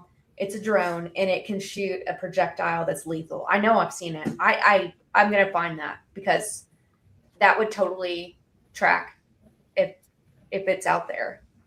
Didn't a small one, or you mean the bigger one? No, it's small. It's about the size of my mouse, if not small, like this big. Wow. The smaller ones can do that too. I guess they can do anything. Yeah. I mean, it was they shot showed it shooting something, and that was terrifying. Yeah. Oh yes, I did see that. I did see. Didn't it just? Is that the one that actually goes right into the guy's head or something? That one? I don't remember. It's been a minute since I saw it. I just remember when I did see it, that was terrifying. So you're saying like the small bug itself shoots something out, or does it does like kamikaze and just goes right into you? And no, it shoots a projectile. Wow. Oh, I'd love to see that. I will look for it. I would love to see that. I want to hear more about the EMP theory since we've got ADN here. I'm fascinated by that. Oh, girl. Well, it is just too big brain for me. But from my understanding, you can kind of wire up a scenario where you can basically use a directed energy weapon in congruency with an EMP. And basically, you can kind of, she describes it as a laser. You can shoot basically invisible. It's hard to describe, but like electromagnetism things at people, but you have to have specific conditions to do this. And what she said too, 72 is who I learned all of this from. And she thought, the position of the camera is very odd. You can kind of see a poof of air come out, and you can see that in photos, are these little air droplets or air, puffs. She says puffs. Yeah. And that can mean that energy is moving towards or away from you, because that's how it works. And then it's so complicated for me to describe it when she does it. She does much better. But basically, you have the electromagnetic field, and that kind of works like part of it is a donut shape, and then the other way it faces like towards you. And that's kind of why when you see Charlie's head look funny right before he gets hit, it moves kind of like a wave if you slow it down really slow. And that could be part of this electromagnetic. So would it need like a transmitter on one side and receiver on the other side? Like it shot like a pulse of. So you'd need, it sounds like a Mark's, I can't remember his capacitor or generator. I'm sorry, I'm not going to get that part right. But it's under, she was speculating it's under where the tunnel is, where the legs are, where his legs are underneath. Oh, okay. Oh, she said it could be backpack size even. And then she also said that the two backpacks could have some of those technologies, like we hear with Mikey McCoy. And what was the other guy, Allie? Nathan? The other back. Nate Walker? Nate Walker? Yeah. Yeah, Danny the two Phillips? Danny backpacks Phillips? that have been part of this. And then the way the tent was set up, she has like so much information, and I'm doing just not a great job here. Okay. So we can find that on your channel, right? You did a show with Oh, her? yeah. There, it was like a 2-hour-long video. But basically, the right conditions, and especially remember when Charlie's knees knocked together, which is, I think, one of the reasons Allie also kind of thought there could be electrocution, is because and mind you, this is still electricity. So it's not like we're taking that out of the equation, which I think is pretty smart, because it does still look kind of like that when he gets shot, but his knees knocked together. It would be pretty rare for that to happen if it was a gunshot, because his legs would go flat. Like he would just sprawl and fall backwards instead of clench up and then go down. That's what I thought, like electricity would be a key here of some sort, because and it would be key because that's your electro portion, and then the magnetic portion is kind of where it would basically oh, this is so gross to say, like but push his insides it because would what, that's how his the insides? field works. It would like kind of make it squishy where you know where the neck hole was and all that weird blood came out. It's super thick in her theory because some of that spinal fluid and the cerebral inside became one liquefied before it came out of him, and there would need to be a release because of his necklace. It's very detailed. I know I'm not doing it any sort of justice, but the necklace has a lot to do with that too. Like when you think about shooting like electricity and then magnetism at someone, they would be drawn to the necklace because of the metal material, and it could have pulled up there for that exact spot because of some of that. So my question would be, I mean, this is just speculating because I think it's fascinating. I think it's fascinating.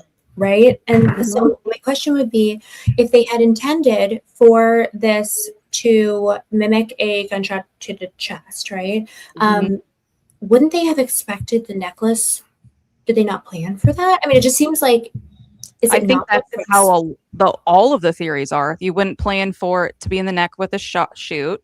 You wouldn't plan for it with the Rode mic situation. That wasn't, if you were supposed to plan for the chest, it still went up. And then the same thing with the necklace. For the EMP, if they were going for the chest, but didn't really think about how the necklace could have maybe been a bigger play there, because there was also a weird thing that is hard to nail down, which is that sound you hear, the crack. Yeah. That sound can be replicated by this EMP, whereas with a Rode mic, it's hard to replicate an actual rifle crack. And then there was other witnesses on scene that said they were in the back where you would hear a rifle shot, and they didn't hear it. They said they were kind of looking around, wondering where the sound came from, and if it was coming from the front, which would be the same as a Rode, but mind you, it'd be hard to replicate that sound unless you use the speakers. That's where that crack sound comes from, because it's actually from him liquefying inside. Like it's like that's the theory. There's just different things, and she actually explained to me that drones could be there to help facilitate some of this stuff and get information back. Simultaneous detonation too. Yeah, I mean, if all they would need to do with the drones is have one that does facial recognition, be responsible for detonating. Well, could be an EMP, could be a mic, could be a lot of things, right? But there's something about touching the mic too that can activate it and trigger it by itself. Like, when you think about the electrocution theory, there's something weird with that mic. The handheld mic is the handheld key mic, and it doesn't mean that the microphone also couldn't have exploded from any of this information. Yeah, it's all of the impact. Two or three things happen probably. Yeah. It is interesting though for the timing based on that question that was asked. It was like, like everything had to fall straight, like right into place with that.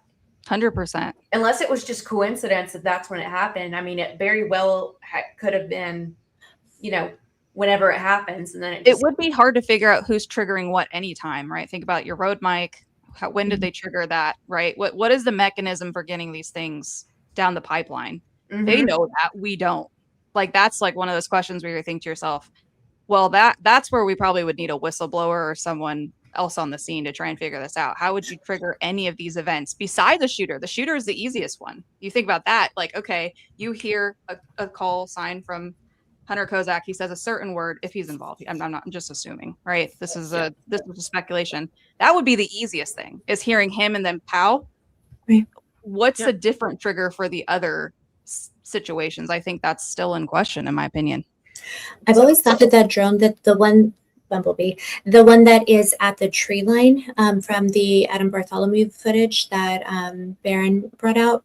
There's one that's hovering at the tree line amongst all the students. It's the one that peels out. I think we do have a video of it, Allie. I was hoping we were going to show that video at some point, but of the big one. And so, and so there's a particular drone that is hovering at the tree line, and it takes off like a bat out of heck at the moment of the sound.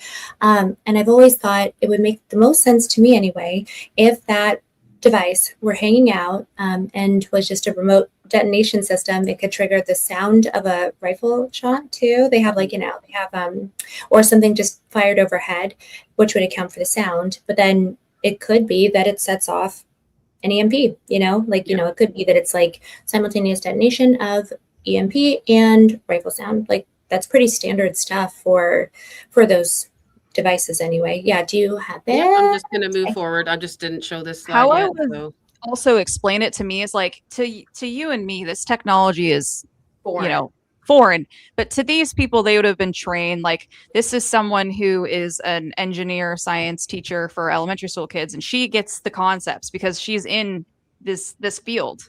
Right. I'm trying to explain it to you, and I'm over here like, girl, I'm doing the best I can. That's so I'm saying, like, it sounds weird to us, but she's like, it would be fairly easy. Like, that's how she made it seem like it would be kind of easy to replicate. Technology is pretty easy. Think about how scary it is that, honestly, if that were true, if that were what happened, then hypothetically, you wouldn't even necessarily need any of the guys there on the ground to be even aware of it. If it were something that were, part of the camera itself that was a device, then at some point you could have just swapped out the cameras that Philip Goldsberry was going to bring on campus that day. And as long as you got the backpack in the right spot, I mean, somehow, whatever, who knows how that part of it would have taken place. But as long as that got into the right spot, then all of this could have been done autonomously. And I think that that is an important thing for people to think about, because if you are able to keep the actual person who's the person pushing the trigger, if you don't have video of them doing it, then that's like how an actual covert operation exfil, like that is what they are very interested in creating. So that's really scary and awful. I think that's why they thought they could get away with this too. Yep. Well, and you think about, they even were there setting up the tent. Like, you talked to Meech about it, and like, that's not normal. But for the theory, that the EMP theory, they would need to like make sure the tent was a certain way, like just for all those things. And it's not a perfect theory. She's still, figuring things out. But I did find it was interesting that it's like, even the tent they placed that day, maybe they didn't know why they were supposed to. Once again, I don't know what these people's motives are, nor do I know. All the tent legs were elevated on like protected platform, each leg, which was really bizarre. Meech didn't like that, remember? Who's been there for those tabling events for years and years, and was like, why is he sitting that high? That makes no sense. And it might be that the angle of the camera, or there was something about having to be up higher, so then from different angles it would basically make some type of bowl shape where the energy would be perfectly directed at him. See, once again, I'm doing my best here, but that's how I remember. It could also be that the target area needed to be up higher to clear maybe like any metal that was holding up the tent, anything that like wasn't grounded. Maybe, I don't know how they set the tent up. Put that video in the chat. If you were lower, maybe there was a risk that the zap would get rerouted and blow off a chain or something. I don't know. Yeah, we'll put that video in the chat for you guys. ADN's video that she did with her. What's her name? What she said, 72. Yes, she goes. She's anonymous. She knows some of this science too is not declassified. Like, she's had to dig and dig and dig to try and find some of this information. So I'd recommend also here. I'll drop her information. I'll drop her X in the chat, because that's all she does right now is X. But she's been super cool. It's just interesting to learn about. A lot of this stuff is actually very similar to the missing scientist stuff I've studied. They were working on similar technology. Which video is it? Let me see. Same people. People. Yeah. Did part 1 and part 2. Should I be dropping both, ADN? I'd recommend part 1. It goes way more in detail. Part 2 is like, we went into some other information, and then we went over that very high level. But I think part 1 did a great job. Okay. Oh, that's wonderful. Hey, Ali, can you show that video? So I'm trying. I just want to get everybody's attention on this. This is just pictures I never showed of the dragonfly one that was up by Chief Long. So this one is the one from above. And it could be something similar like that. They have these just to show everybody, because people are like, no, it's not this. I believe it is. I believe it is. So, okay, let's keep going. This is also another one from UVU.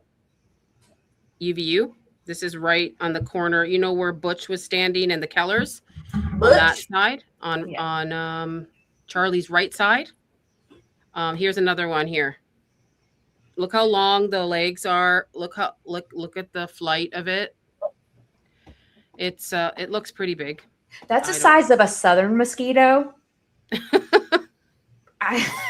Right? There may be a difference between the Chinese mosquito and a southern United States mosquito. They are like birds. Yeah. Look at that.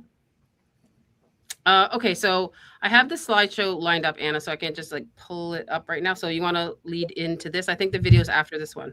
I'm hoping if we could do the video first, if you don't mind, because I really think that it kind of adds a lot of clarity. Would you mind just scooting forward to it, and then we can go back to the video first? Okay, I think it's after this one. Apparently there's been a shooting.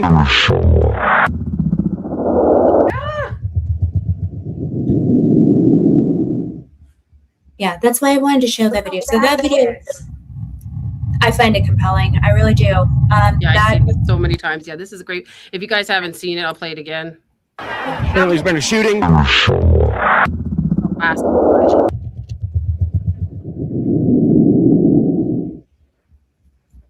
I really think that that is compelling evidence of what many people believe to be those kind of bumblebees, right? And so, and the location right there, you can see that it would have had a pretty clear shot of actually being able to visually identify Charlie. That's a normal thing. They do facial recognition. They do autonomous systems.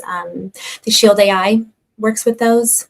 So I don't love it. I feel as though if I were really planning a government level operation, a government level covert operation, I wouldn't want to have a trigger man that I can see, that I can watch, you know, literally pull the trigger. If I can see Dan Flood, or I can see Rick Cutler, or I can see, you know, Frank Turk, or Dan, you know, whomever, if I can see Philip Goldsberry put the mic on Charlie, well, now the jig is up.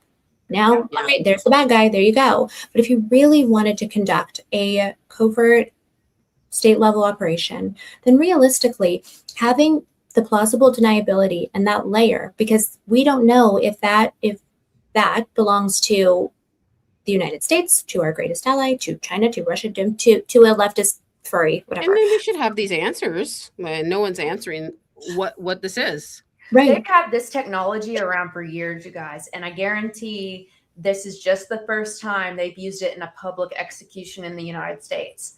I bet they've tested this, like things we don't even want to talk about, you know, like with facial recognition, but they didn't have the balls to roll it out until now. Well, think about when you guys go to the airport. You know, when you go to the airport, if you're passing through Customs and Border Patrol, like, you know, you're going through customs at the airport when you fly internationally.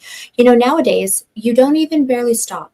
You do not have to, you oftentimes don't even have to take your passport out to enter the United States. All you have to do is stand in front of a device and it scans your face, gives you a little green circle, and you're on your way. That is the level of facial recognition software and technology that is being utilized on American citizens on a daily basis. So the idea that they couldn't already know what Charlie looks like, come over, see Charlie, identify, and then just say, all right, detonate at whatever timing they wanted. Well, now you've got a bad guy that's now just flown off, and it really could be that no one there on the ground was none the wiser. I really do think that is like, it's what makes the most sense to me. And it could be that it's triggering an EMP. I'm like, oh, that's fascinating. I can't look at that more. You know, one funny part to this I was going to say is it would really suck for someone in the crowd to look like Charlie. But like, second though, maybe this was also like, if people knew that this was going to happen, maybe they were still shocked that they actually pulled it off. You know. Somebody said in the chat that bugs were at Butler. Oh, great. Well, this is something that they would be testing at Fort Huachuca. Just saying. Yes, it is. And interestingly, those drone swarms and Shield AI, those are both systems that they work on at NSWC Crane. So small world, right? That's where that accurate energetics. Talking about that, let's go to this. So that they said there was no, footage that day. I mean, and Frank Turk says, I correct myself. I thought there was, but somebody was taking a selfie from the Hall of Flags. No, there was. That doesn't look nearly thick enough. That must have been before, as people were. Yeah, it was before. No, it's not all the people are there. This is around probably, I don't know, 11, 10, 30, 11 or something like that. I believe it was 30 minutes to 60 minutes prior. Yeah. Okay, so, and we got this. We all know about Lindsey Graham, what happened there. So he visited a production facility belonging to Ukraine defense company Skyfall as a part of his trip to the Ukraine. The company manufactures well-known, that word right there, the bugs, models for various purposes. And I got a picture of this. He's holding one. This is his last picture on Earth that he took before he passed away. And it's just interesting because here we had this was just before he passed away. I did a live on this.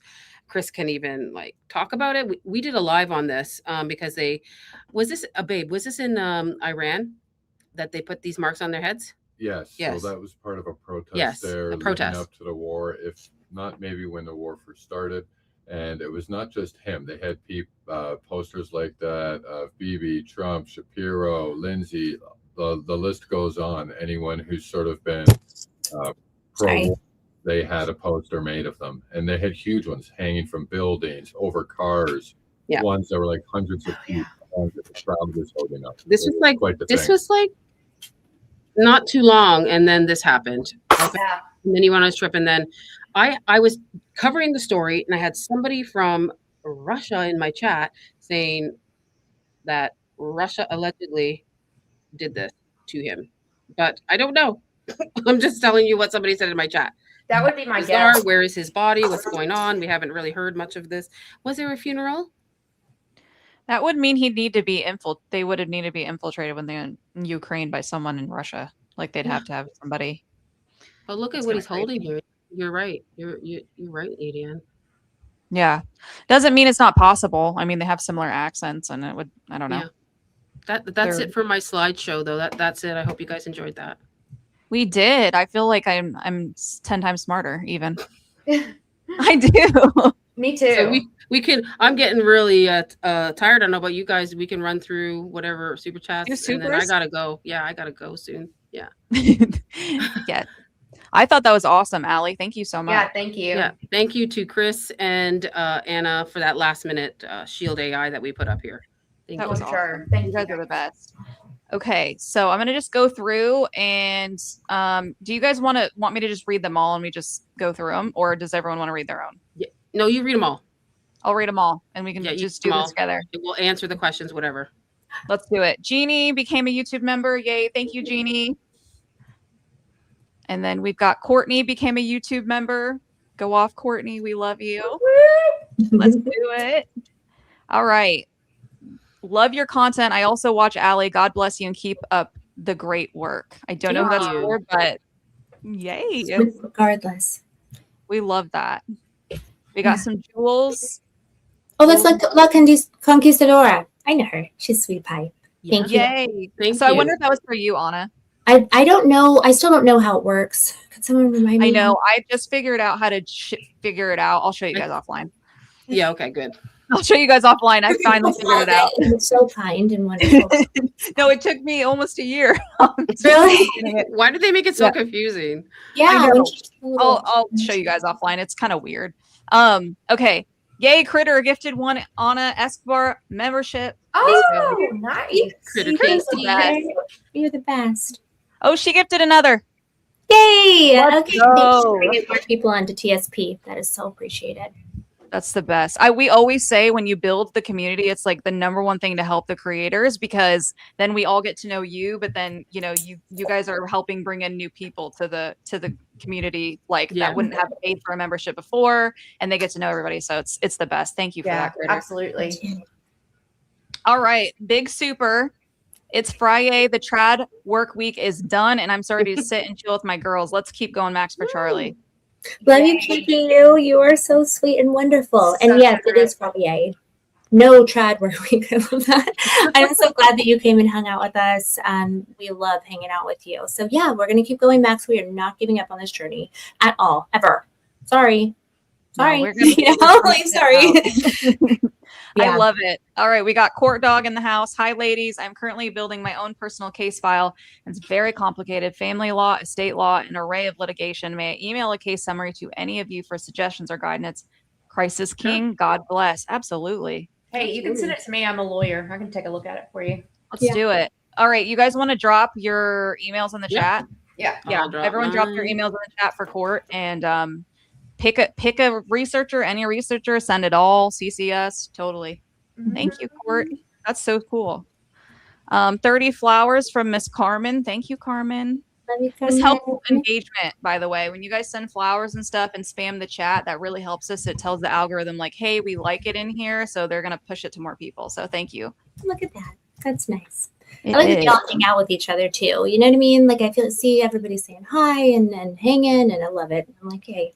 Yeah, if you're a regular listener, one day you should sit and get your phone out and actually go in the chat, because ours are all lit. Like our chats are funny. We've got some regular we got folks. sense of humor. We do, yes. So you should do it.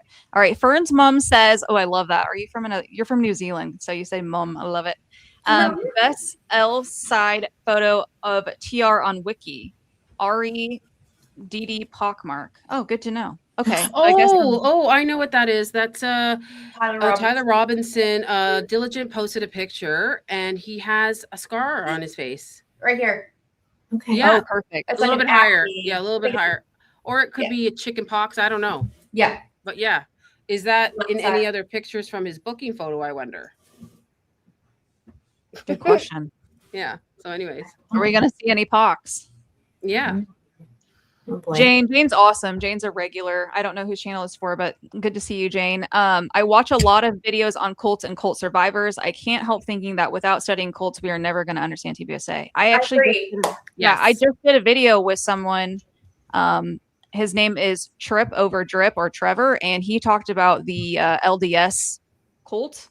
And I highly recommend checking that out because that's a good one. You guys have any cult videos on your channels? I do. Yeah. I did I did don't, the whole, but me and Muppet did a Mormon thing.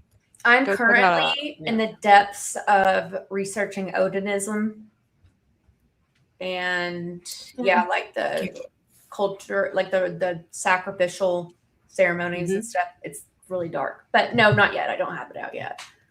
Well, we'll look out for it, Rio. And so check out Allie's channel if you'd like to see some cult info, y'all. All right. I love this name, Tinfoil Mama. Love you. You can pay for school, but you can't buy class. Oh, yes. That's a good one. Mm-hmm. That's T. Mm-hmm. I love her. Look at her little emoji. It's so cute. All right. We got H. Thomas, 2 Jewel Silver Star. Thank you for doing that. The Unleavened Truth. Loving the girl power in this space right now. Heck yeah. Looking forward to catching up on y'all's content. Keep up the good work, ladies. God bless. God bless you. I love that handle name. Me too. Yeah, he does. He is on YouTube, I believe, and I think that he did a recent interview with Meech Artifacts. Yes. Yeah, and it looks like a great conversation. Although, Unleavened Truth, sir, I seem to remember him being like, "Why did you give me a Mickey Mouse voice?" It was really funny, but it looked like such a great conversation. So I think everyone should go check that out. That's probably a vibe. That's probably really fun. Heck yes. Thank you, Anna. I did not see that yet. Okay. Scotty. Oh my gosh. Scotty. It's Scotty. It's our boy. Our. Will they have an ambulance at the 1-year event? Love you. Let's look out for that. Just what is that even about? Oh my gosh. The idea that they're doing this.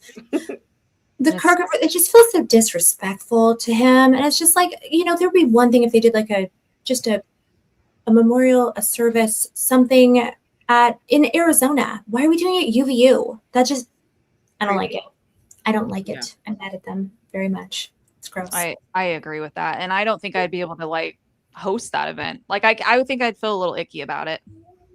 Yeah. I am. Hi, baby. We got the kid check-in. He was like, "Are you almost done?" We're almost done. Yeah, we're almost done. We're almost done. Hey, Mama. He's waiting for food. Yeah, aren't we all? Well, I gave him food before. He's like, "That wasn't my dinner." I was like, "Okay, I guess it wasn't your dinner." I love kids. We're around. Yeah. He's like round 2. Okay. Anyway, Allie, did anything? So this is for you, my dear. Did anything ever come of the cardboard holders in that one area? The signs that were up then down, Kristen. There was several signs there. Not the biggest one was held by that guy. I don't know if you guys seen it. And Michelena was saying that crowd there on that side is where she heard the shot from. But I haven't found the people on that side. I wanted to interview that guy at least that was holding it. Can't find him. Me and Muppet were trying to find him. I haven't found him. So if we can interview some of those people, we can ask those questions. But no, I haven't heard anything. And they just tossed the signs on the side after. But did you guys notice when they put up the sign, it was just minutes before he was getting hit? It was up and then still stayed up. Would you hold a sign still after he got hit? Is that something you do? No. No, you would run. You would run. You wouldn't just keep holding it, going like this. You know, I want to find that person and I want to talk to that person, but everybody reacts differently, Allie. Right. Something's wrong with that corner. Something's wrong with that corner. If that corner knew something. Dang Yeah. it. Yeah. All right. Let's do Woo! Amaraba. We got the Wow. hound in What is here. Look at the jewel hound. And we've got 100 jewels from Proud Mama. Thank you so much. I love the jewels. Me too. It's good for the chat. Mhm. Carmen Barrero, 30 jewels. We got a flower. Thank you so much, Carmen. You're the Those best. are fun. Rosario, wanted to let every single one of you amazing ladies know how thankful and proud I am to see women out here fighting so fiercely for truth. God bless you all, and I hope all your channels grow and succeed. Stay true and go Max. Thank Thank you so much, Thank you so Rosario. much. That was very How pretty you sweet. are. That's so Thank you. kind. It's very sweet. We are going to keep going, Max, no matter what, for Charlie, and it's going to take all of us. And yeah, I'm like, fellas, come on, guys. Yeah. You know, come and handle this thing, please. Because Thank you so much, Rosario. That was very sweet. That is, and it's encouraging for us to keep going as well, because it's tiring at sometimes, but it is also very rewarding when we see things like that. All that positive. I do have love. one picture to share just before we go. Let's Just do share it, that Allie. one. Yeah, just do that. The positive feedback means everything because it lets us know that we are headed the right direction and that you guys are receiving it and that you like it and it's not just a waste of, our time and energy and care, So thank you for the feedback. All right, we've got a couple more, and then we're gonna end with Allie's thing. Wait, is it the naughty video, Alice? Is it the one that's gonna get the stream kicked? Is it the one that's gonna get the stream kicked? She's got naughty things on. I showed it yesterday on our party stream. I showed it. Oh, perfect. All right, 10 floating hearts from Scruff. We love you, Scruff. Thank you so much. Ashley Reeves with 5 jewels. We got a little treat in here. Thank you, ma'am. This authentic regarding the fishing boat. Hey, our pretty girl in the chat. Last week's New York Times and Washington Post corroborated the original investigation. The Post reporting the attacks were the work of a covert CIA operation. Source the Newsline. Okay, thank you. Okay, for thank that. you. Thank you, this authentic. She was on the stream last night. She's so awesome. She came on camera. She and brought everything. champagne.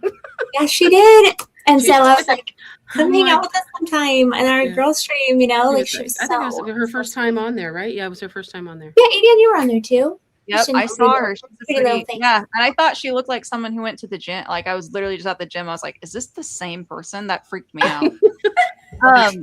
Made you think, became a YouTube member. Thank you so much. Thank you. That's the best way to support our channels. Seriously. Scruff with 100 jewels. Thank you, Scruff. Quit gaslighting us. Love your name. 10 jewels. Love that. Walk-in worm foot. Oh, Yeah, yeah. so funny. Yes, I am. Walk in worm food. I love farm food. I love that, right? I emailed Rio a drone thing, and that seemed relevant. Thank you for that. I'm getting through my emails this weekend, so everybody just hang tight. I love that. Sipes. I have never seen before media. Y'all want to? Yes, send that over, Kino. Do you follow us on X? That'd be awesome if you sent that on X.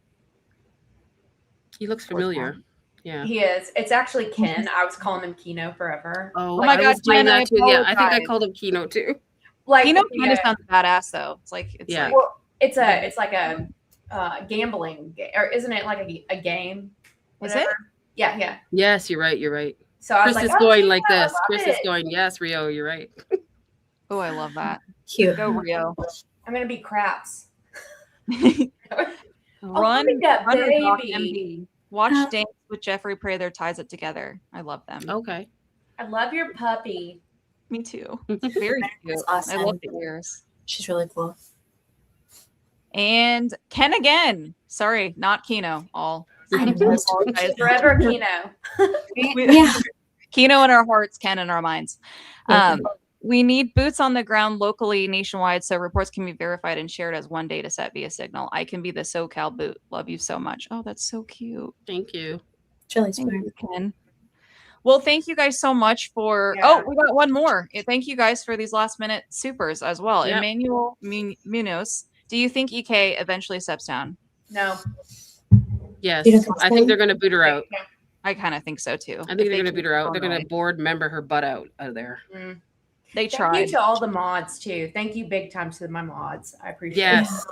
Thanks Thank to the you, mod. guys. Oh my gosh, you guys are Great so shout wonderful, out. amazing. Yeah, thank you for protecting our streams so we can keep talking about all this really important stuff and not get in algorithm trouble, even though we're sorry I didn't say bumblebees enough, guys. I apologize. Yeah. I tried. Allie, do you have the other one you want pulled up? I'm trying to Yeah, see it's if I have it on there. can you? I can't bring it up. I put it in the stage. Let me You see see. it? Maybe Is you have it to pull down the other one. Maybe. Okay. Remove the other one. Remove this one. I'm gonna make sure that is it this one? Yes. Perfect. Yeah. Does anybody see anything wrong with this picture or this video? It's Adam Life is driving. He is missing an arm. He's missing an arm. And so I have a video of this. I did a live stream with this. I think I did it with Bays as well and Muppet.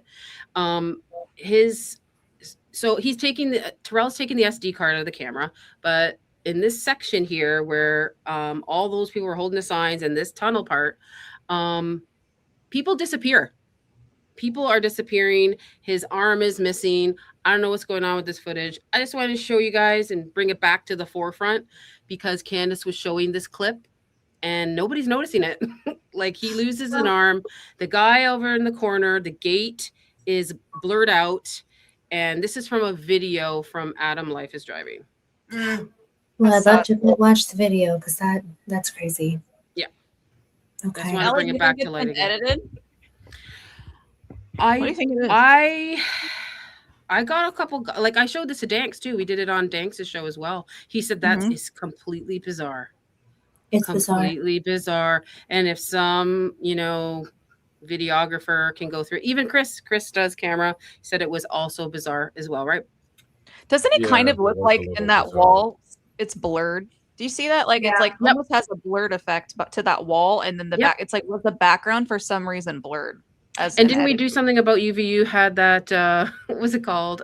Yes, they had a 3D printing replication sort of technology that they have there at the school. And one of the components can be used in holographics. That's it, holographic. I thought it was interesting, but there wasn't enough to prove that they could actually construct it at UVU. So I just thought that was very interesting because it's actually weird with what ADN was looking into with what she said as well, because this sort of artifacting or compression could be made by holographics or a micro EMP discharge. So that's very I'm not saying I'm just showing you guys what the video shows. It could also just be massive compression and artifacting. That could be it. But, there's a few things. It's just very odd. It is. Well, very we do say that EMP is it can impact your local devices, and some people said they lost footage. But then other people are like, well, how did we even get any camera footage? And so there's two sides of that coin. So we're being fair here. It's like some people did. We still have some video, but also people were like, I couldn't save my video. Even I saw that before too. There was a lot going on that day, and all we know is that the official narrative, it's not adding up. So we're going to keep asking questions. I know ADN has a hungry kiddo, so we're going to go now, guys. We've had a great time. Love you, Scotty. And so much love to all of you. Yes. Thank you for being here, ladies. I had a blast. Me too. Same. We got to do it again one time. Again, we got to do this again. Y'all have a great weekend. It's great to meet you, Rio. I know we hadn't talked before. So you as well. Good to see you. All right, ladies. All right. See y'all later. We'll see you next Have a good time. night, y'all. Please like and subscribe and have a good one. Bye, guys.